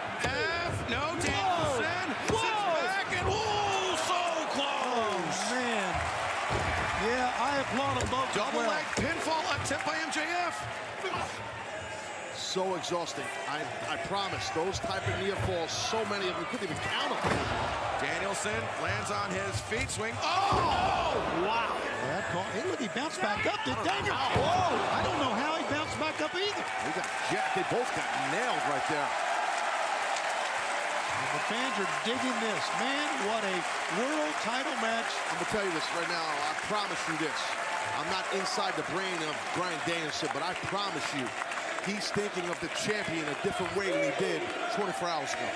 Bingo. Probably guarantee you that. Yeah. Probably thinking of the champion in a completely different way than he did 25 minutes ago. Fair point. Because this is, and I'm sure Max is feeling the same way about the challenger. We're witnessing something special here. That's one thing to know a man by reputation. It's a completely separate thing to be in the ring with him. You could see their abdomens, how much it's going up and down. They're breathing, trying to get that oxygen going. If one man can get up before the other, he'll win the first one. I think you might be right. Yeah. We're at 9. Right. Whoa, There you go, Danielson. Tips up. And he looks good, too. All right, MJF's up, though. MJF up, but Danielson. MJF's going to get... Here comes Excalibur. Right now. Bull Psycho knee! He's going to get a fall. He's going to get a fall. 1, 2, 3. Danielson scores the first fall. And remember, there is no rest period. The match and the clock continues. You see Danielson with some blood on his right elbow. I'm not sure what busted him open on that, but potentially, I'm not Taz. sure. Yeah, they're doing so much near falls and pins. Sometimes they can, but you know, they rip you. Yeah, potentially Danielson with injuries to both arms. Yeah. But nonetheless, Bryan Danielson scores the first fall, draws the first metaphorical blood in this match. Yeah, and he looks fresh as a daisy, and the champion does not. And the champion's about to maybe get caught with a second fall. He's about to get popped. He's getting ready to get popped with another knee. Oh, MJF. He was going to go for the Psycho knee there again, I think. Was that exhaustion? Was that desperation? Or was that strategy by MJF? Yes. Yeah. Good answer. So, that's what I thought. Oh! Low blow city The there, low right? blow. It was right in front of the referee. MJF, the roll up, 2 and 3. And now he covers 1, 2, and 3. Oh! 2 quick falls in quick succession. 1, 2. No! Danielson kicks out. And all of a sudden, MJF bolts into the lead. So I think it's 2-1, right? It's 2-1, I believe. Yeah. It was a disqualification on the low blow. Okay. So yes, 2-2. yes. But then 2 quick falls by MJF. He has drawn 2-2. this level. Yeah, 2-2. There's no scoreboard. It don't happen so fast, man. It sure is. Yeah. But I'll tell you what, it was smart what MJF did. He got the DQ and knew he'd get 2, 3, maybe. He ate a fall. Right. To get at least 1 back. But he got 2. He's very lucky, and that almost got the 3rd. So we're back to where we started. They're evened up right here. Not only that, he's taking a water break. I'm going to tell you this about Danielson's still hurting I'm over going to there. tell you about this water break. It's not that good of an idea. Because you're going to put all that water in your stomach, and it's going to blow you up more. It's going to make you more tired. I don't know why he's doing that. So Bryan Danielson scoring the first fall after the Busaiku knee. The disqualification on MJF resulting in the second fall. Then 2 quick pins by MJF to draw this match level. MJF's going to drive him on his head here with the heat seeker attempted. MJF once again. The knee again. Yeah, right. that knee. We are approaching the halfway point of this match as Danielson ascends to the top. Shotgun drop kick sends MJF spilling to the outside. Each man now has a focal point. The shoulder of Danielson, the knee of MJF. Let's see if they work on it. We're almost at that halfway point here. Yeah, I was going to say the same thing, Chaz. As we approach a halfway point. Now he's... MJF against the barricades, getting plastered by Danielson. It's like we were saying, it was smart strategy by MJF. He was down 1-0, then he got that DQ, 8-1, like you said, Excalibur, and then boom, 2 quick. It was smart. It was just smart what he did. And with no rest period, I mean, that's how MJF was able to to score those in such quick succession. Imagine if Danielson had, 30 seconds to recover like in some Ironman matches. And you see right there, breaking the count was Danielson, and that's a great point by you, man. Yeah, it shows you how quickly things can change in this match. Yeah, you know about the no rest period. Oh, God. Oh! Wow, you heard that. A collision on the outside, the lariat, and the lariat caught Danielson, but you saw when he was on the ground, he was clutching his shoulder. Yeah, you know, when you get hit with a clothesline, it does affect your shoulders. You feel it in your upper body. So, but he landed hard, right? So he probably landed on that area. Well, you can see it's going to take a running start here, seemingly. I don't know how much. I don't know if that's a good idea, though. With that knee, you're right. Well, here he comes. Yep. Robot Brian comes back with the lariat. Man, these guys are just bodying each other here. I saw him, and he saw it too, did Danielson. Man, those are shots. All day ever. Well, Brian Danielson peppers MJF with those kicks on the outside. We have officially crossed the halfway point of this. Oh, my goodness. Now you got to get him in the ring, get a cover. Get him in the ring, Danielson. And you know what Danielson did? Not only did he go into the ring to create some distance, to build up some more momentum, he broke the 10 count on the outside. Yeah, so smart as a ring general is the American Dragon. I'm just giving my opinion. I do think after this shot right here, I do think, I mean, it's easy to say sitting here. If I was Danielson, I would have got him in the ring quick and went for a cover, but this works. You obviously got a good game plan here. Yep, this works. There's the knee. Oh, man, I hope it hurts.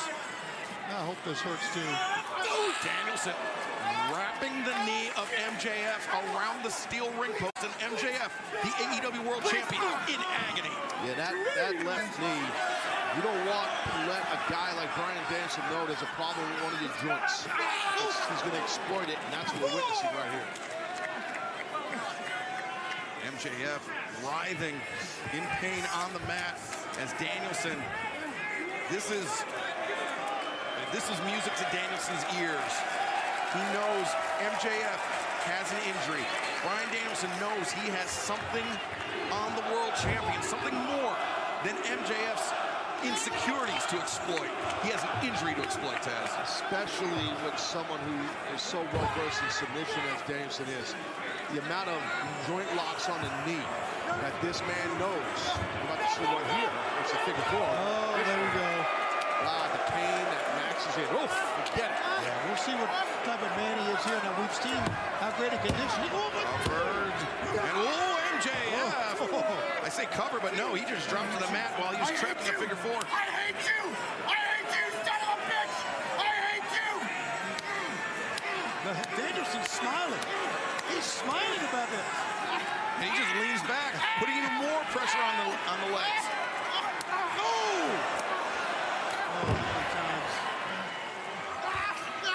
And Taz, as Danielson raises his body off the mat, he puts even more pressure on the knees. Oh, it'll pull apart every ligament and cartilage in that knee. Figure four is an excruciating, painful hold, I should say. Brutal on the knee joint. Nice, alleviating that smart. Turn that way. But Danielson knew what MJF was trying to do, and so all he had to do was put a little bit more torque on it. And that's one of the more tighter figure fours I've seen in quite some time. And we've all seen, as people in the wrestling sport and fans have seen a lot of figure fours in pro wrestling. That was a pretty damn tight figure four. Danielson said, I've got 5 referees. Second time he has said that tonight. He's really getting intense here now, as Danielson. Kicks to the kidneys of MJF. Yeah, he's trash talking MJF, as Danielson. I kind of feel like Danielson's getting warmed up here. We're way past 30 minutes. Brian Danielson, as we mentioned at the top, throughout 2006 in Ring of Honor, Danielson. Oh, God. Multiple 60-minute matches. Oh, my God. Look at his head, man. Oh, he's going to broke his neck right there. MJF escapes, and now he's got Danielson around. The knee. He shook out that knee. He's trying to get that knee going. But look at Danielson. He's hammering down at that quad. Good escape there. Round kick. shoulder. Slap the palm strike to the shoulder. And then a kick to the knee, and another one right to that shoulder. He's working on the weakest part. Bingo.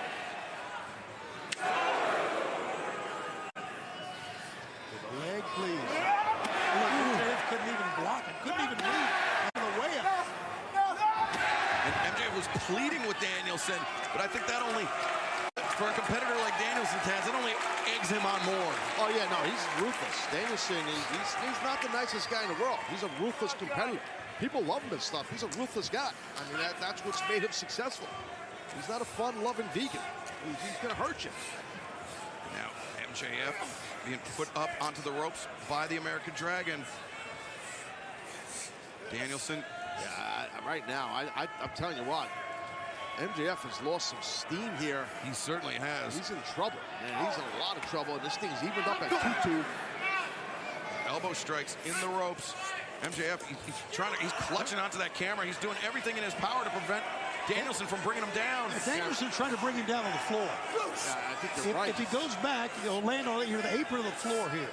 These guys have been through hell already, and they're trying to jockey in a real tight spot. Oh, Danielson crashed down, and Taz, just out of instinct alone, Danielson tried to post. He tried to put that arm down. Correct, and that messed up that shoulder. I think Max has that camera that was on top of the turnbuckle, the post, I should say. He already had it in hand. It just fell. I don't know what happened with the camera. Maybe. Yeah, the camera got in harm's way there, really. You can just see stepping over that cable how tough it was for him with that knee issue. MJF not able to put much weight on that knee. Shoulder, man, again. Danielson, not only those 60-minute matches in Ring of Honor, the 75-minute match, the 60-minute draw with Hangman Adam Page. Whatever Max is going to do, I don't know if he can do it. He can't even put weight on that left knee. But Danielson. And tonight, Danielson. What's he going to try here? This is not smart. I think MJF's getting desperate here. We're getting, as you can see, getting close to the 20-minute mark left in this match. Yeah, there's no way MJF. And he's with his climbing up to the MJF, this is not in his wheelhouse. Oh, you're right. This is not him at all. He's desperate here. He is desperate. And the turnbuckle is very slippery for him, as you can see. The metal turnbuckle there. Elbow drop on target. Well, you got to give it to him. Yeah, I stand corrected, man. I'm impressed. Yes, sir. You got to give it to the champ. Out of his wheelhouse, but he made it work. Let's take a look at this right here. This gigantic elbow off the top turnbuckle through a table. Watch this shot here over the ring. Beautiful view right there we had. Here's another shot. There's one more angle coming at you here. Man, that's a lot of weight hitting someone's sternum. It's a lot of weight, and it was not without a cost to Maxwell Jacob Friedman. Now, hang on a second. You see that Doc Sampson and the referee are checking Bryan Danielson. He's not moving here much. Oh, no. MJF just dragged Bryce back into the ring saying, count him out. He's right. I hate to say he's right, but that's what Bryce's job is. Doc is over there. Well, I'll tell you, he's getting checked on, Danielson. And listen, when you're in a match to defend your title against arguably the greatest wrestler in the world ever, you got to pull out desperate things. You got to do your best to do whatever it is to survive. And we're seeing MJF pull that off. We are. He's doing that. Bryan Danielson endeavoring to beat the count. Oh, he can't get up. Danielson drops. This could be the third fall for MJF. Danielson. Oh, he made it. Wow. Barely. Oh, man. Just barely. Max cannot believe it. No, he cannot believe it. You're right. It's 2-2.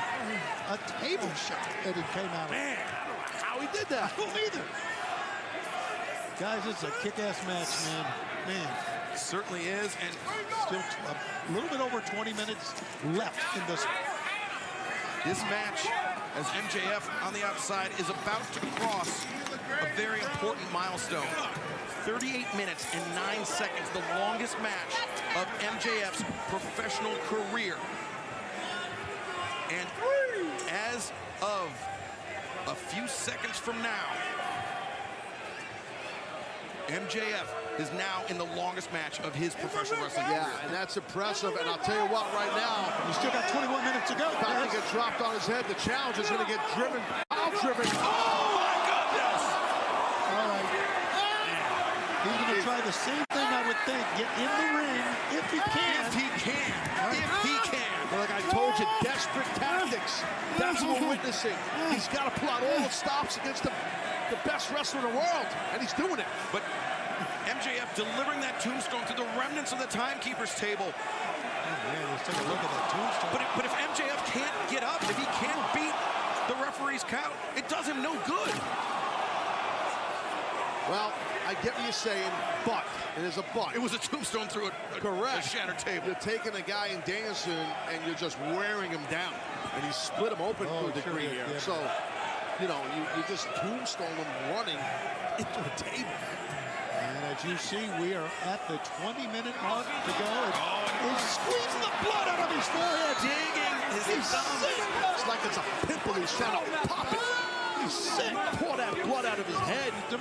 He's desperate, and he's got to be desperate. And he's pulling out all the stops to retain. Shows you how important being a world champion is. Good call. To MJF. Yeah. 2/3 of the clock has elapsed in this 60-minute Iron Man match for the AEW World Championship. MJF, Seeker, he stuck him. It's going to be 3-2 here, guys.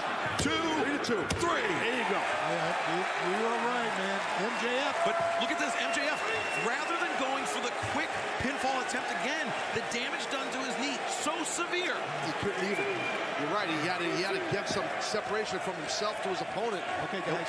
Now if you're MJF, I'm sorry to interrupt you, Taz. I think you put in the deep freeze, don't you?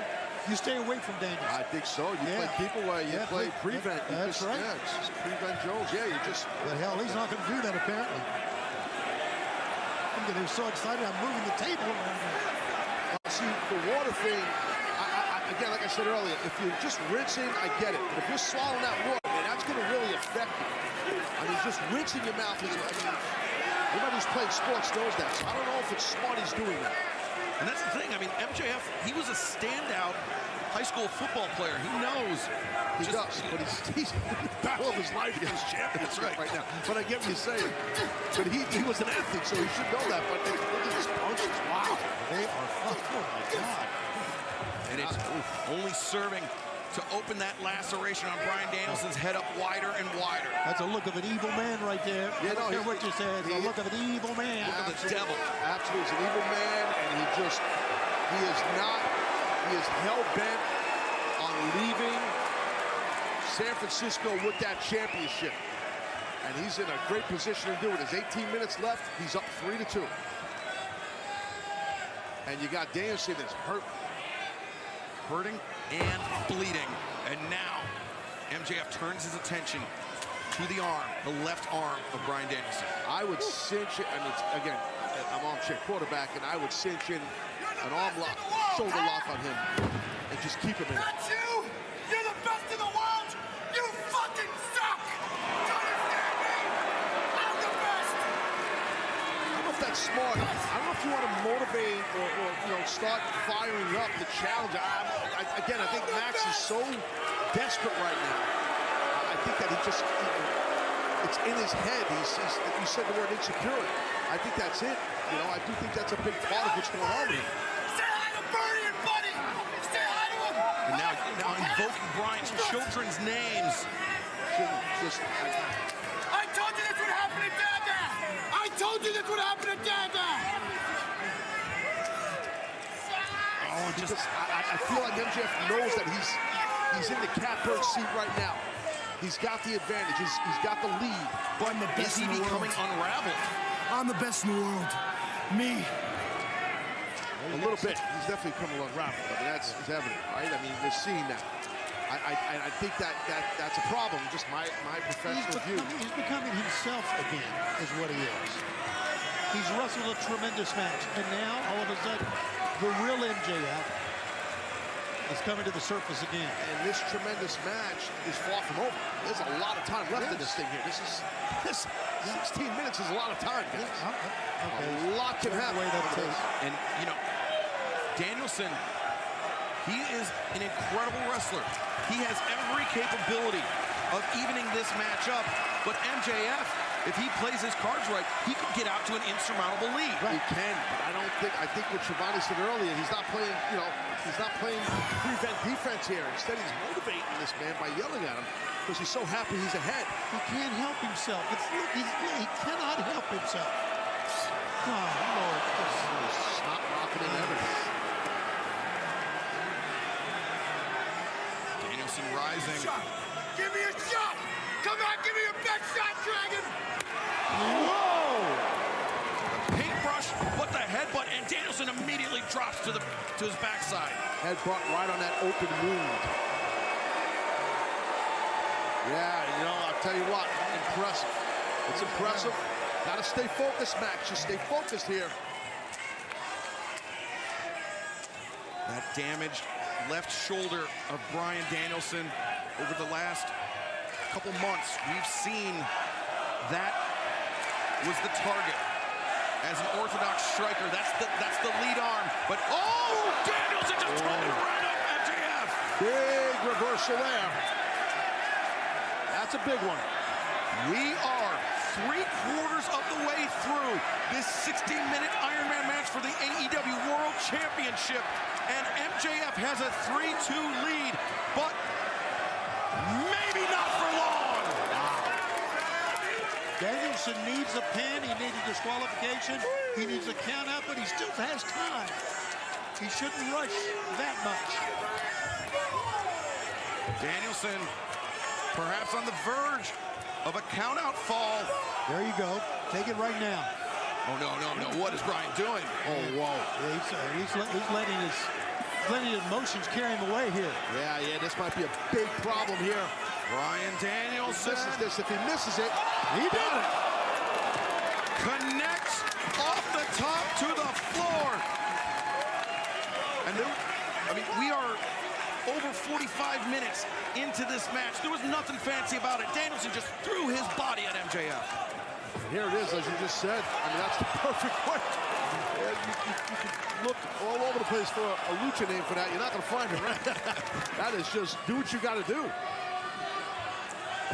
But MJF rises up with the elbow strike, halting Danielson's progress up to the top. These men are exhausted, physically exhausted, and they still have over 13 minutes to go, and they're just going. Danielson. Uh-oh. Good job. Escapes between the legs, and MJF a very rough landing. Yeah, to say the least. Bryan now. What is Danielson? He got mud. He's straddling the rope. You don't see that much. Well, I would think that just the way he's hooked on the ropes, maybe a simple superplex. Oh, no, he's thinking. No, I know what he's going to do here. Danielson thinking spider superplex. Good call. Oh, but Danielson, he didn't want to take the impact on himself, so he hung his legs into the. He hooked his legs on the inside, and it took a moment to rise. But Danielson rise he does. And the fans are encouraging him on. Look at him. A long way to go to get MJF. Long way. Bryan Danielson. Diving headbutt. And it just. But again, not without its own cost. Correct. You got to figure his shoulders feeling that. Right there, he's grabbing at it. He's bleeding. The clock is dwindling, and MJF opened up by that head-to-head contact. Oh, man, you're right. Danielson, 2, and no!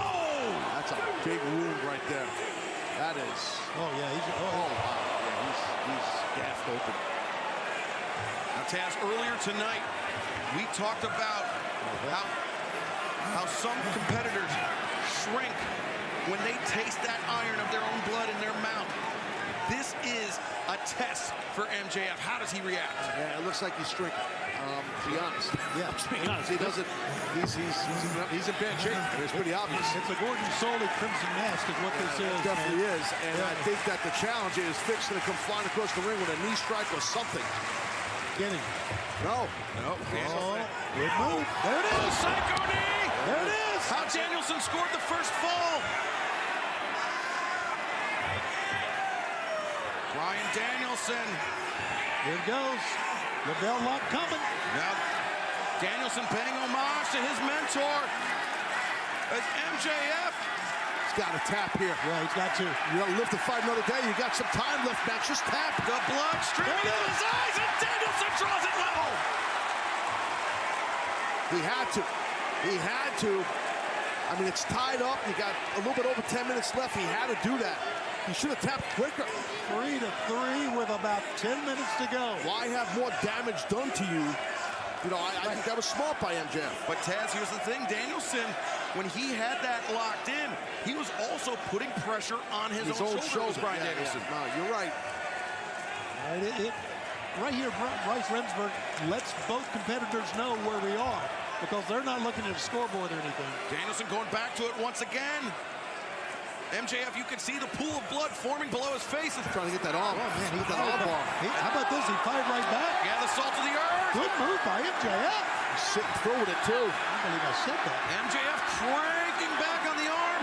This has been his game plan for months. And that shoulder is worn out. Danielson, he's got to either roll into him or roll through. Danielson rolls through. Now the lapel lock attempt. You got to underhook that. He's just blocking here with that right arm. You know, he's bleeding. He's so slippery. Yeah, I was going to say, the slickness of the blood becomes an issue. Right. For Bryan Danielson's grip, but right now, MJF, making that, get to that rope. That desperate army crawl. Danielson turns it around. Yeah, he's not going to get away. He's going to have to tap again here, I think, man. That's going to put him in a hole.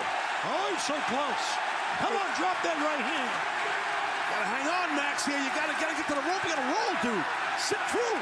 Nice. He's worn out, though. The lapel lock is in. Sit through. Danielson gets turned around. MJF falls. Now salt to the earth. Good transition. Exhausting to call. MJF, you can see digging in his heels. Wrenching back on the left arm of Bryan Danielson. Hey, man, the challenger didn't expect to be countered a couple times here on the mat, but it happened. And Tony, I think that blood may have been the only thing that allowed MJF to slip free of the grip of Bryan Danielson. You're right on target, Excalibur. Right on target. Look at pulling back. Got it locked up. He got it scissored up. If he could turn. Look at that shot. Look at the blood on the mat. And this is where the weight advantage of MJF comes into play. He's able to anchor Danielson down towards the center of the ring. It's a big advantage having a pounded advantage on your opponent in a grappling match and hook of the arm, preventing that rope. Oh, man. Snap his arm, dude. And Danielson trying to get his hips underneath him. Danielson getting stretched. Let's call it as it is. Bryan Danielson still fighting on. He's digging in his hip. He's trying to extend that left boot to the rope. I got to pick the hole there. Good job. Good match sense and ability to get to that rope. That's very rare you see Danielson utilize a rope for a rope break instead of a counter. But I give the man a lot of credit for doing that. He's smart. He knows he got caught. He had to do that. Under 10 minutes remain in this match. And we are right back where we started 53 minutes ago. A deadlock. I think it's great in 2023. A massive crowd here in San Francisco chanting, "This is awesome," for a wrestling contest. This is a wrestling match. That's right. What are we at? 40 minutes and change, 45 minutes, whatever. 53 minutes of it last. And I think it's awesome. People are just literally staring at the ring, enjoying this. Well, this is what we are all about. I don't think there's any doubt If any match ever proved what AEW is all about, you're watching it right now. It's in-ring physicality, you're right. And they still have enough to slug each other on their knees. Amazing. Well, one wants to be the champion, the other one wants to prove to the world not only can he retain his title, but he can beat the best wrestler in the world. Knocking each other crazy. Ooh, that was a lot of impact. Exchanging headbutts. He caught MJF with that. Yeah, you saw MJF's legs are on the verge of buckling. Yeah, he keeps grabbing that left knee. And if I'm Danielson, drop toe hold, get a knee bar or a heel hook. And now the clock becomes a serious issue for both competitors. We are tied at 3 falls apiece. The 6-minute mark. I don't think Max is going to... He's hanging with these strikes, but I don't know if he's going to survive. Oh, yeah. Both men collide. Yeah, but I think the challenger got the better. Both men drop. Under 6 minutes. I stand corrected. They're even. Yeah, under 6 minutes, and we are still dead even. Like you said, Excalibur, like right where we started. At 0-0. Look, one guy is almost in tears, and the challenger's laughing. Max is basically Max is crying, and Danielson laughing. There it is. Put it up. 5 minutes remaining. Oh, and that created some serious urgency in both competitors. Yeah, they both amped it up. But still a smile on Danielson's face. Oh! Taz, could this be that Danielson knows how much he has left in the tank? Danielson may have a tank half full. MJF may be completely gassed. I think you're right. We talked about the pacing ability and the experience of having one-hour matches that Danielson has that advantage over the champion. Roundhouse kick connects. Rolling elbow strike from Danielson. Danielson back to the corner. Threw his body into that one. So he knocked him out last week, ringside. When he ran across the ring by the ring timekeeper's table, I should say. That running forearm shot. Danielson bringing MJF back up to his feet. MJF trying to get out of the grips of the challenger. Danielson, wrenches the arm over the top. Heat seeker! Oh my God, he got it. Second one of the night. 2. That's right. Was that the second or the third one he's done tonight? Oh, that may be the third. I can't recall. Maybe the second. How dangerous. What is MJF doing now? He's going for more water. Man, dude, don't stop with this. He's bringing the ring this time. Well, okay. He probably feels like he's dehydrating. He's more blood than sweat. Yeah, fair. And now MJF with Danielson up onto the top. Well-deserved H2O chant. I just had some closing moments.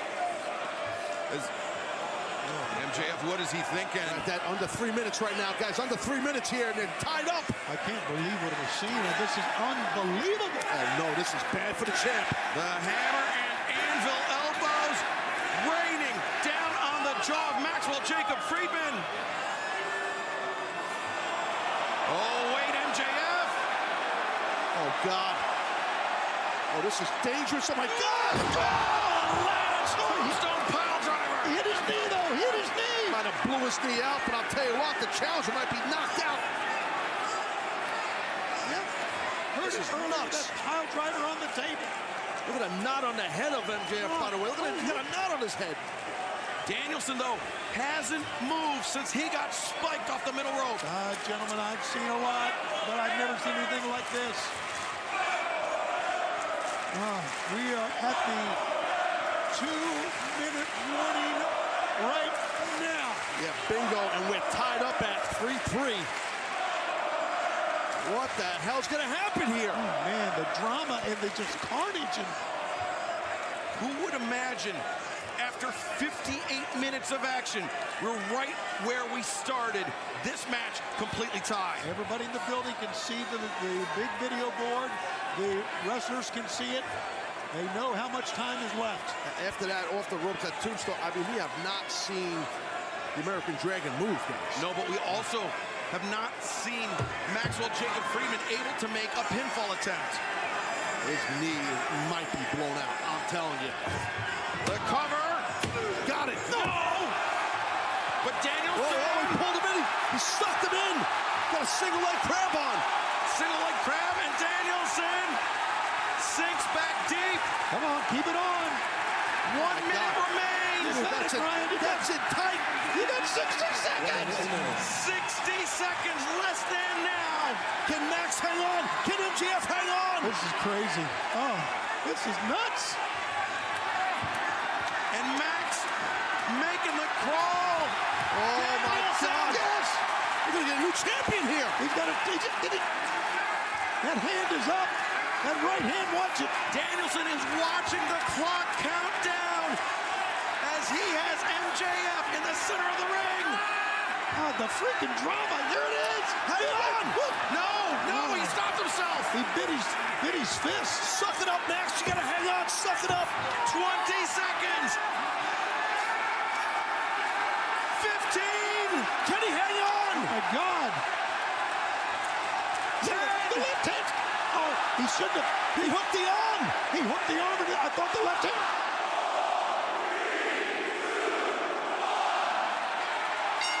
The clock is on. He tapped after.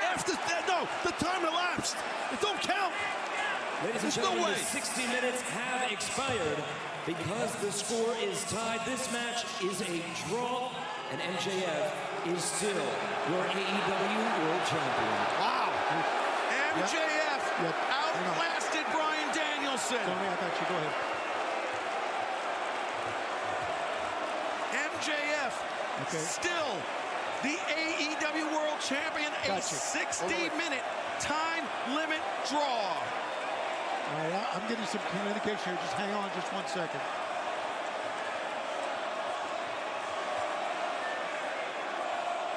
Well, the fans obviously not happy with the decision, but all right. What do we got, Tony? What's up? Okay, hang on okay. Yeah, T. Right? Okay. I got you. Right. Okay. What's up? What's going on? I'll be glad to go down there. What is going on? Shivani's going to the ring. What is?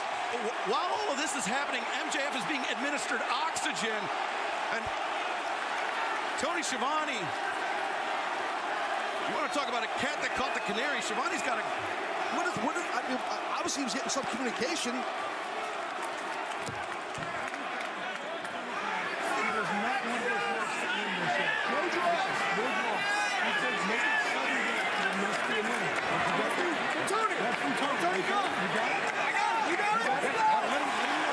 You heard that, dude. Ladies and gentlemen, may I have your attention, please? Tony Khan will not allow this match to end in a draw. Therefore, this match will continue for one more fall under sudden death rules. Let's go! That's awesome. High drama in San awesome. Francisco. Great job by TK. I love it. Let's go. The bell has rung. The medical team has cleared the ring. And MJF is dejected, to say the least. He shouldn't be. He's got to get fired up, man. This is go time right now. Sudden death. Oh, he just pushed the ref. Oh, man. Oh, wait. Oh, no, not like this. No. No way. Oh! Ooh, that was close. The waist lock of the low blow, but Bryce didn't see it. The referee didn't see it. He's going to get him. Two, and the trunks up. Danielson kicks out. Might have been the only shot for MJF there. Oh, we're back to the well again, guys, with that low blow. How about this? It's amazing. This is nuts. That was one of the best messages I ever got from TK. That's awesome. A euphoric Tony Schiavone as our main event, the 60-minute Iron Man match for the AEW World Championship continues. Sudden death rules. MJF, he's got the World Championship belt in his hand.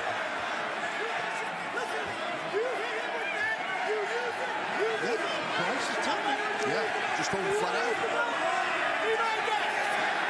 Yeah, there you go, Brian. Yes, he loses.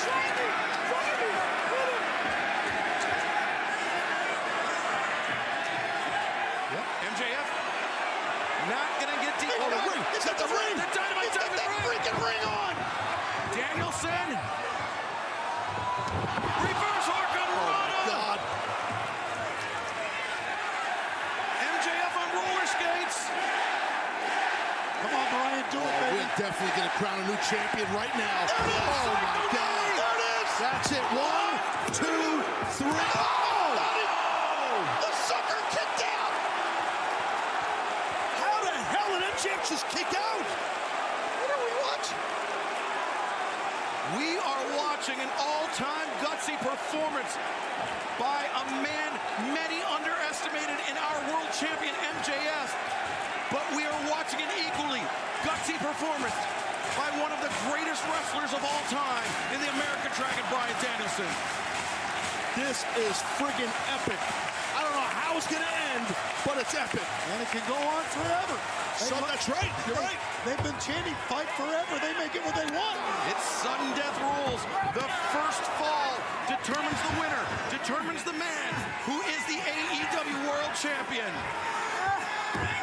Oh, my God. Back to that single crab. Yeah, that half crab, and notice turning into a heel hook there. There's the ring. And he's taking the ring off. Oh, my God. MJF can't catch a break. And he stuck it in his pocket. Good job, Bryce.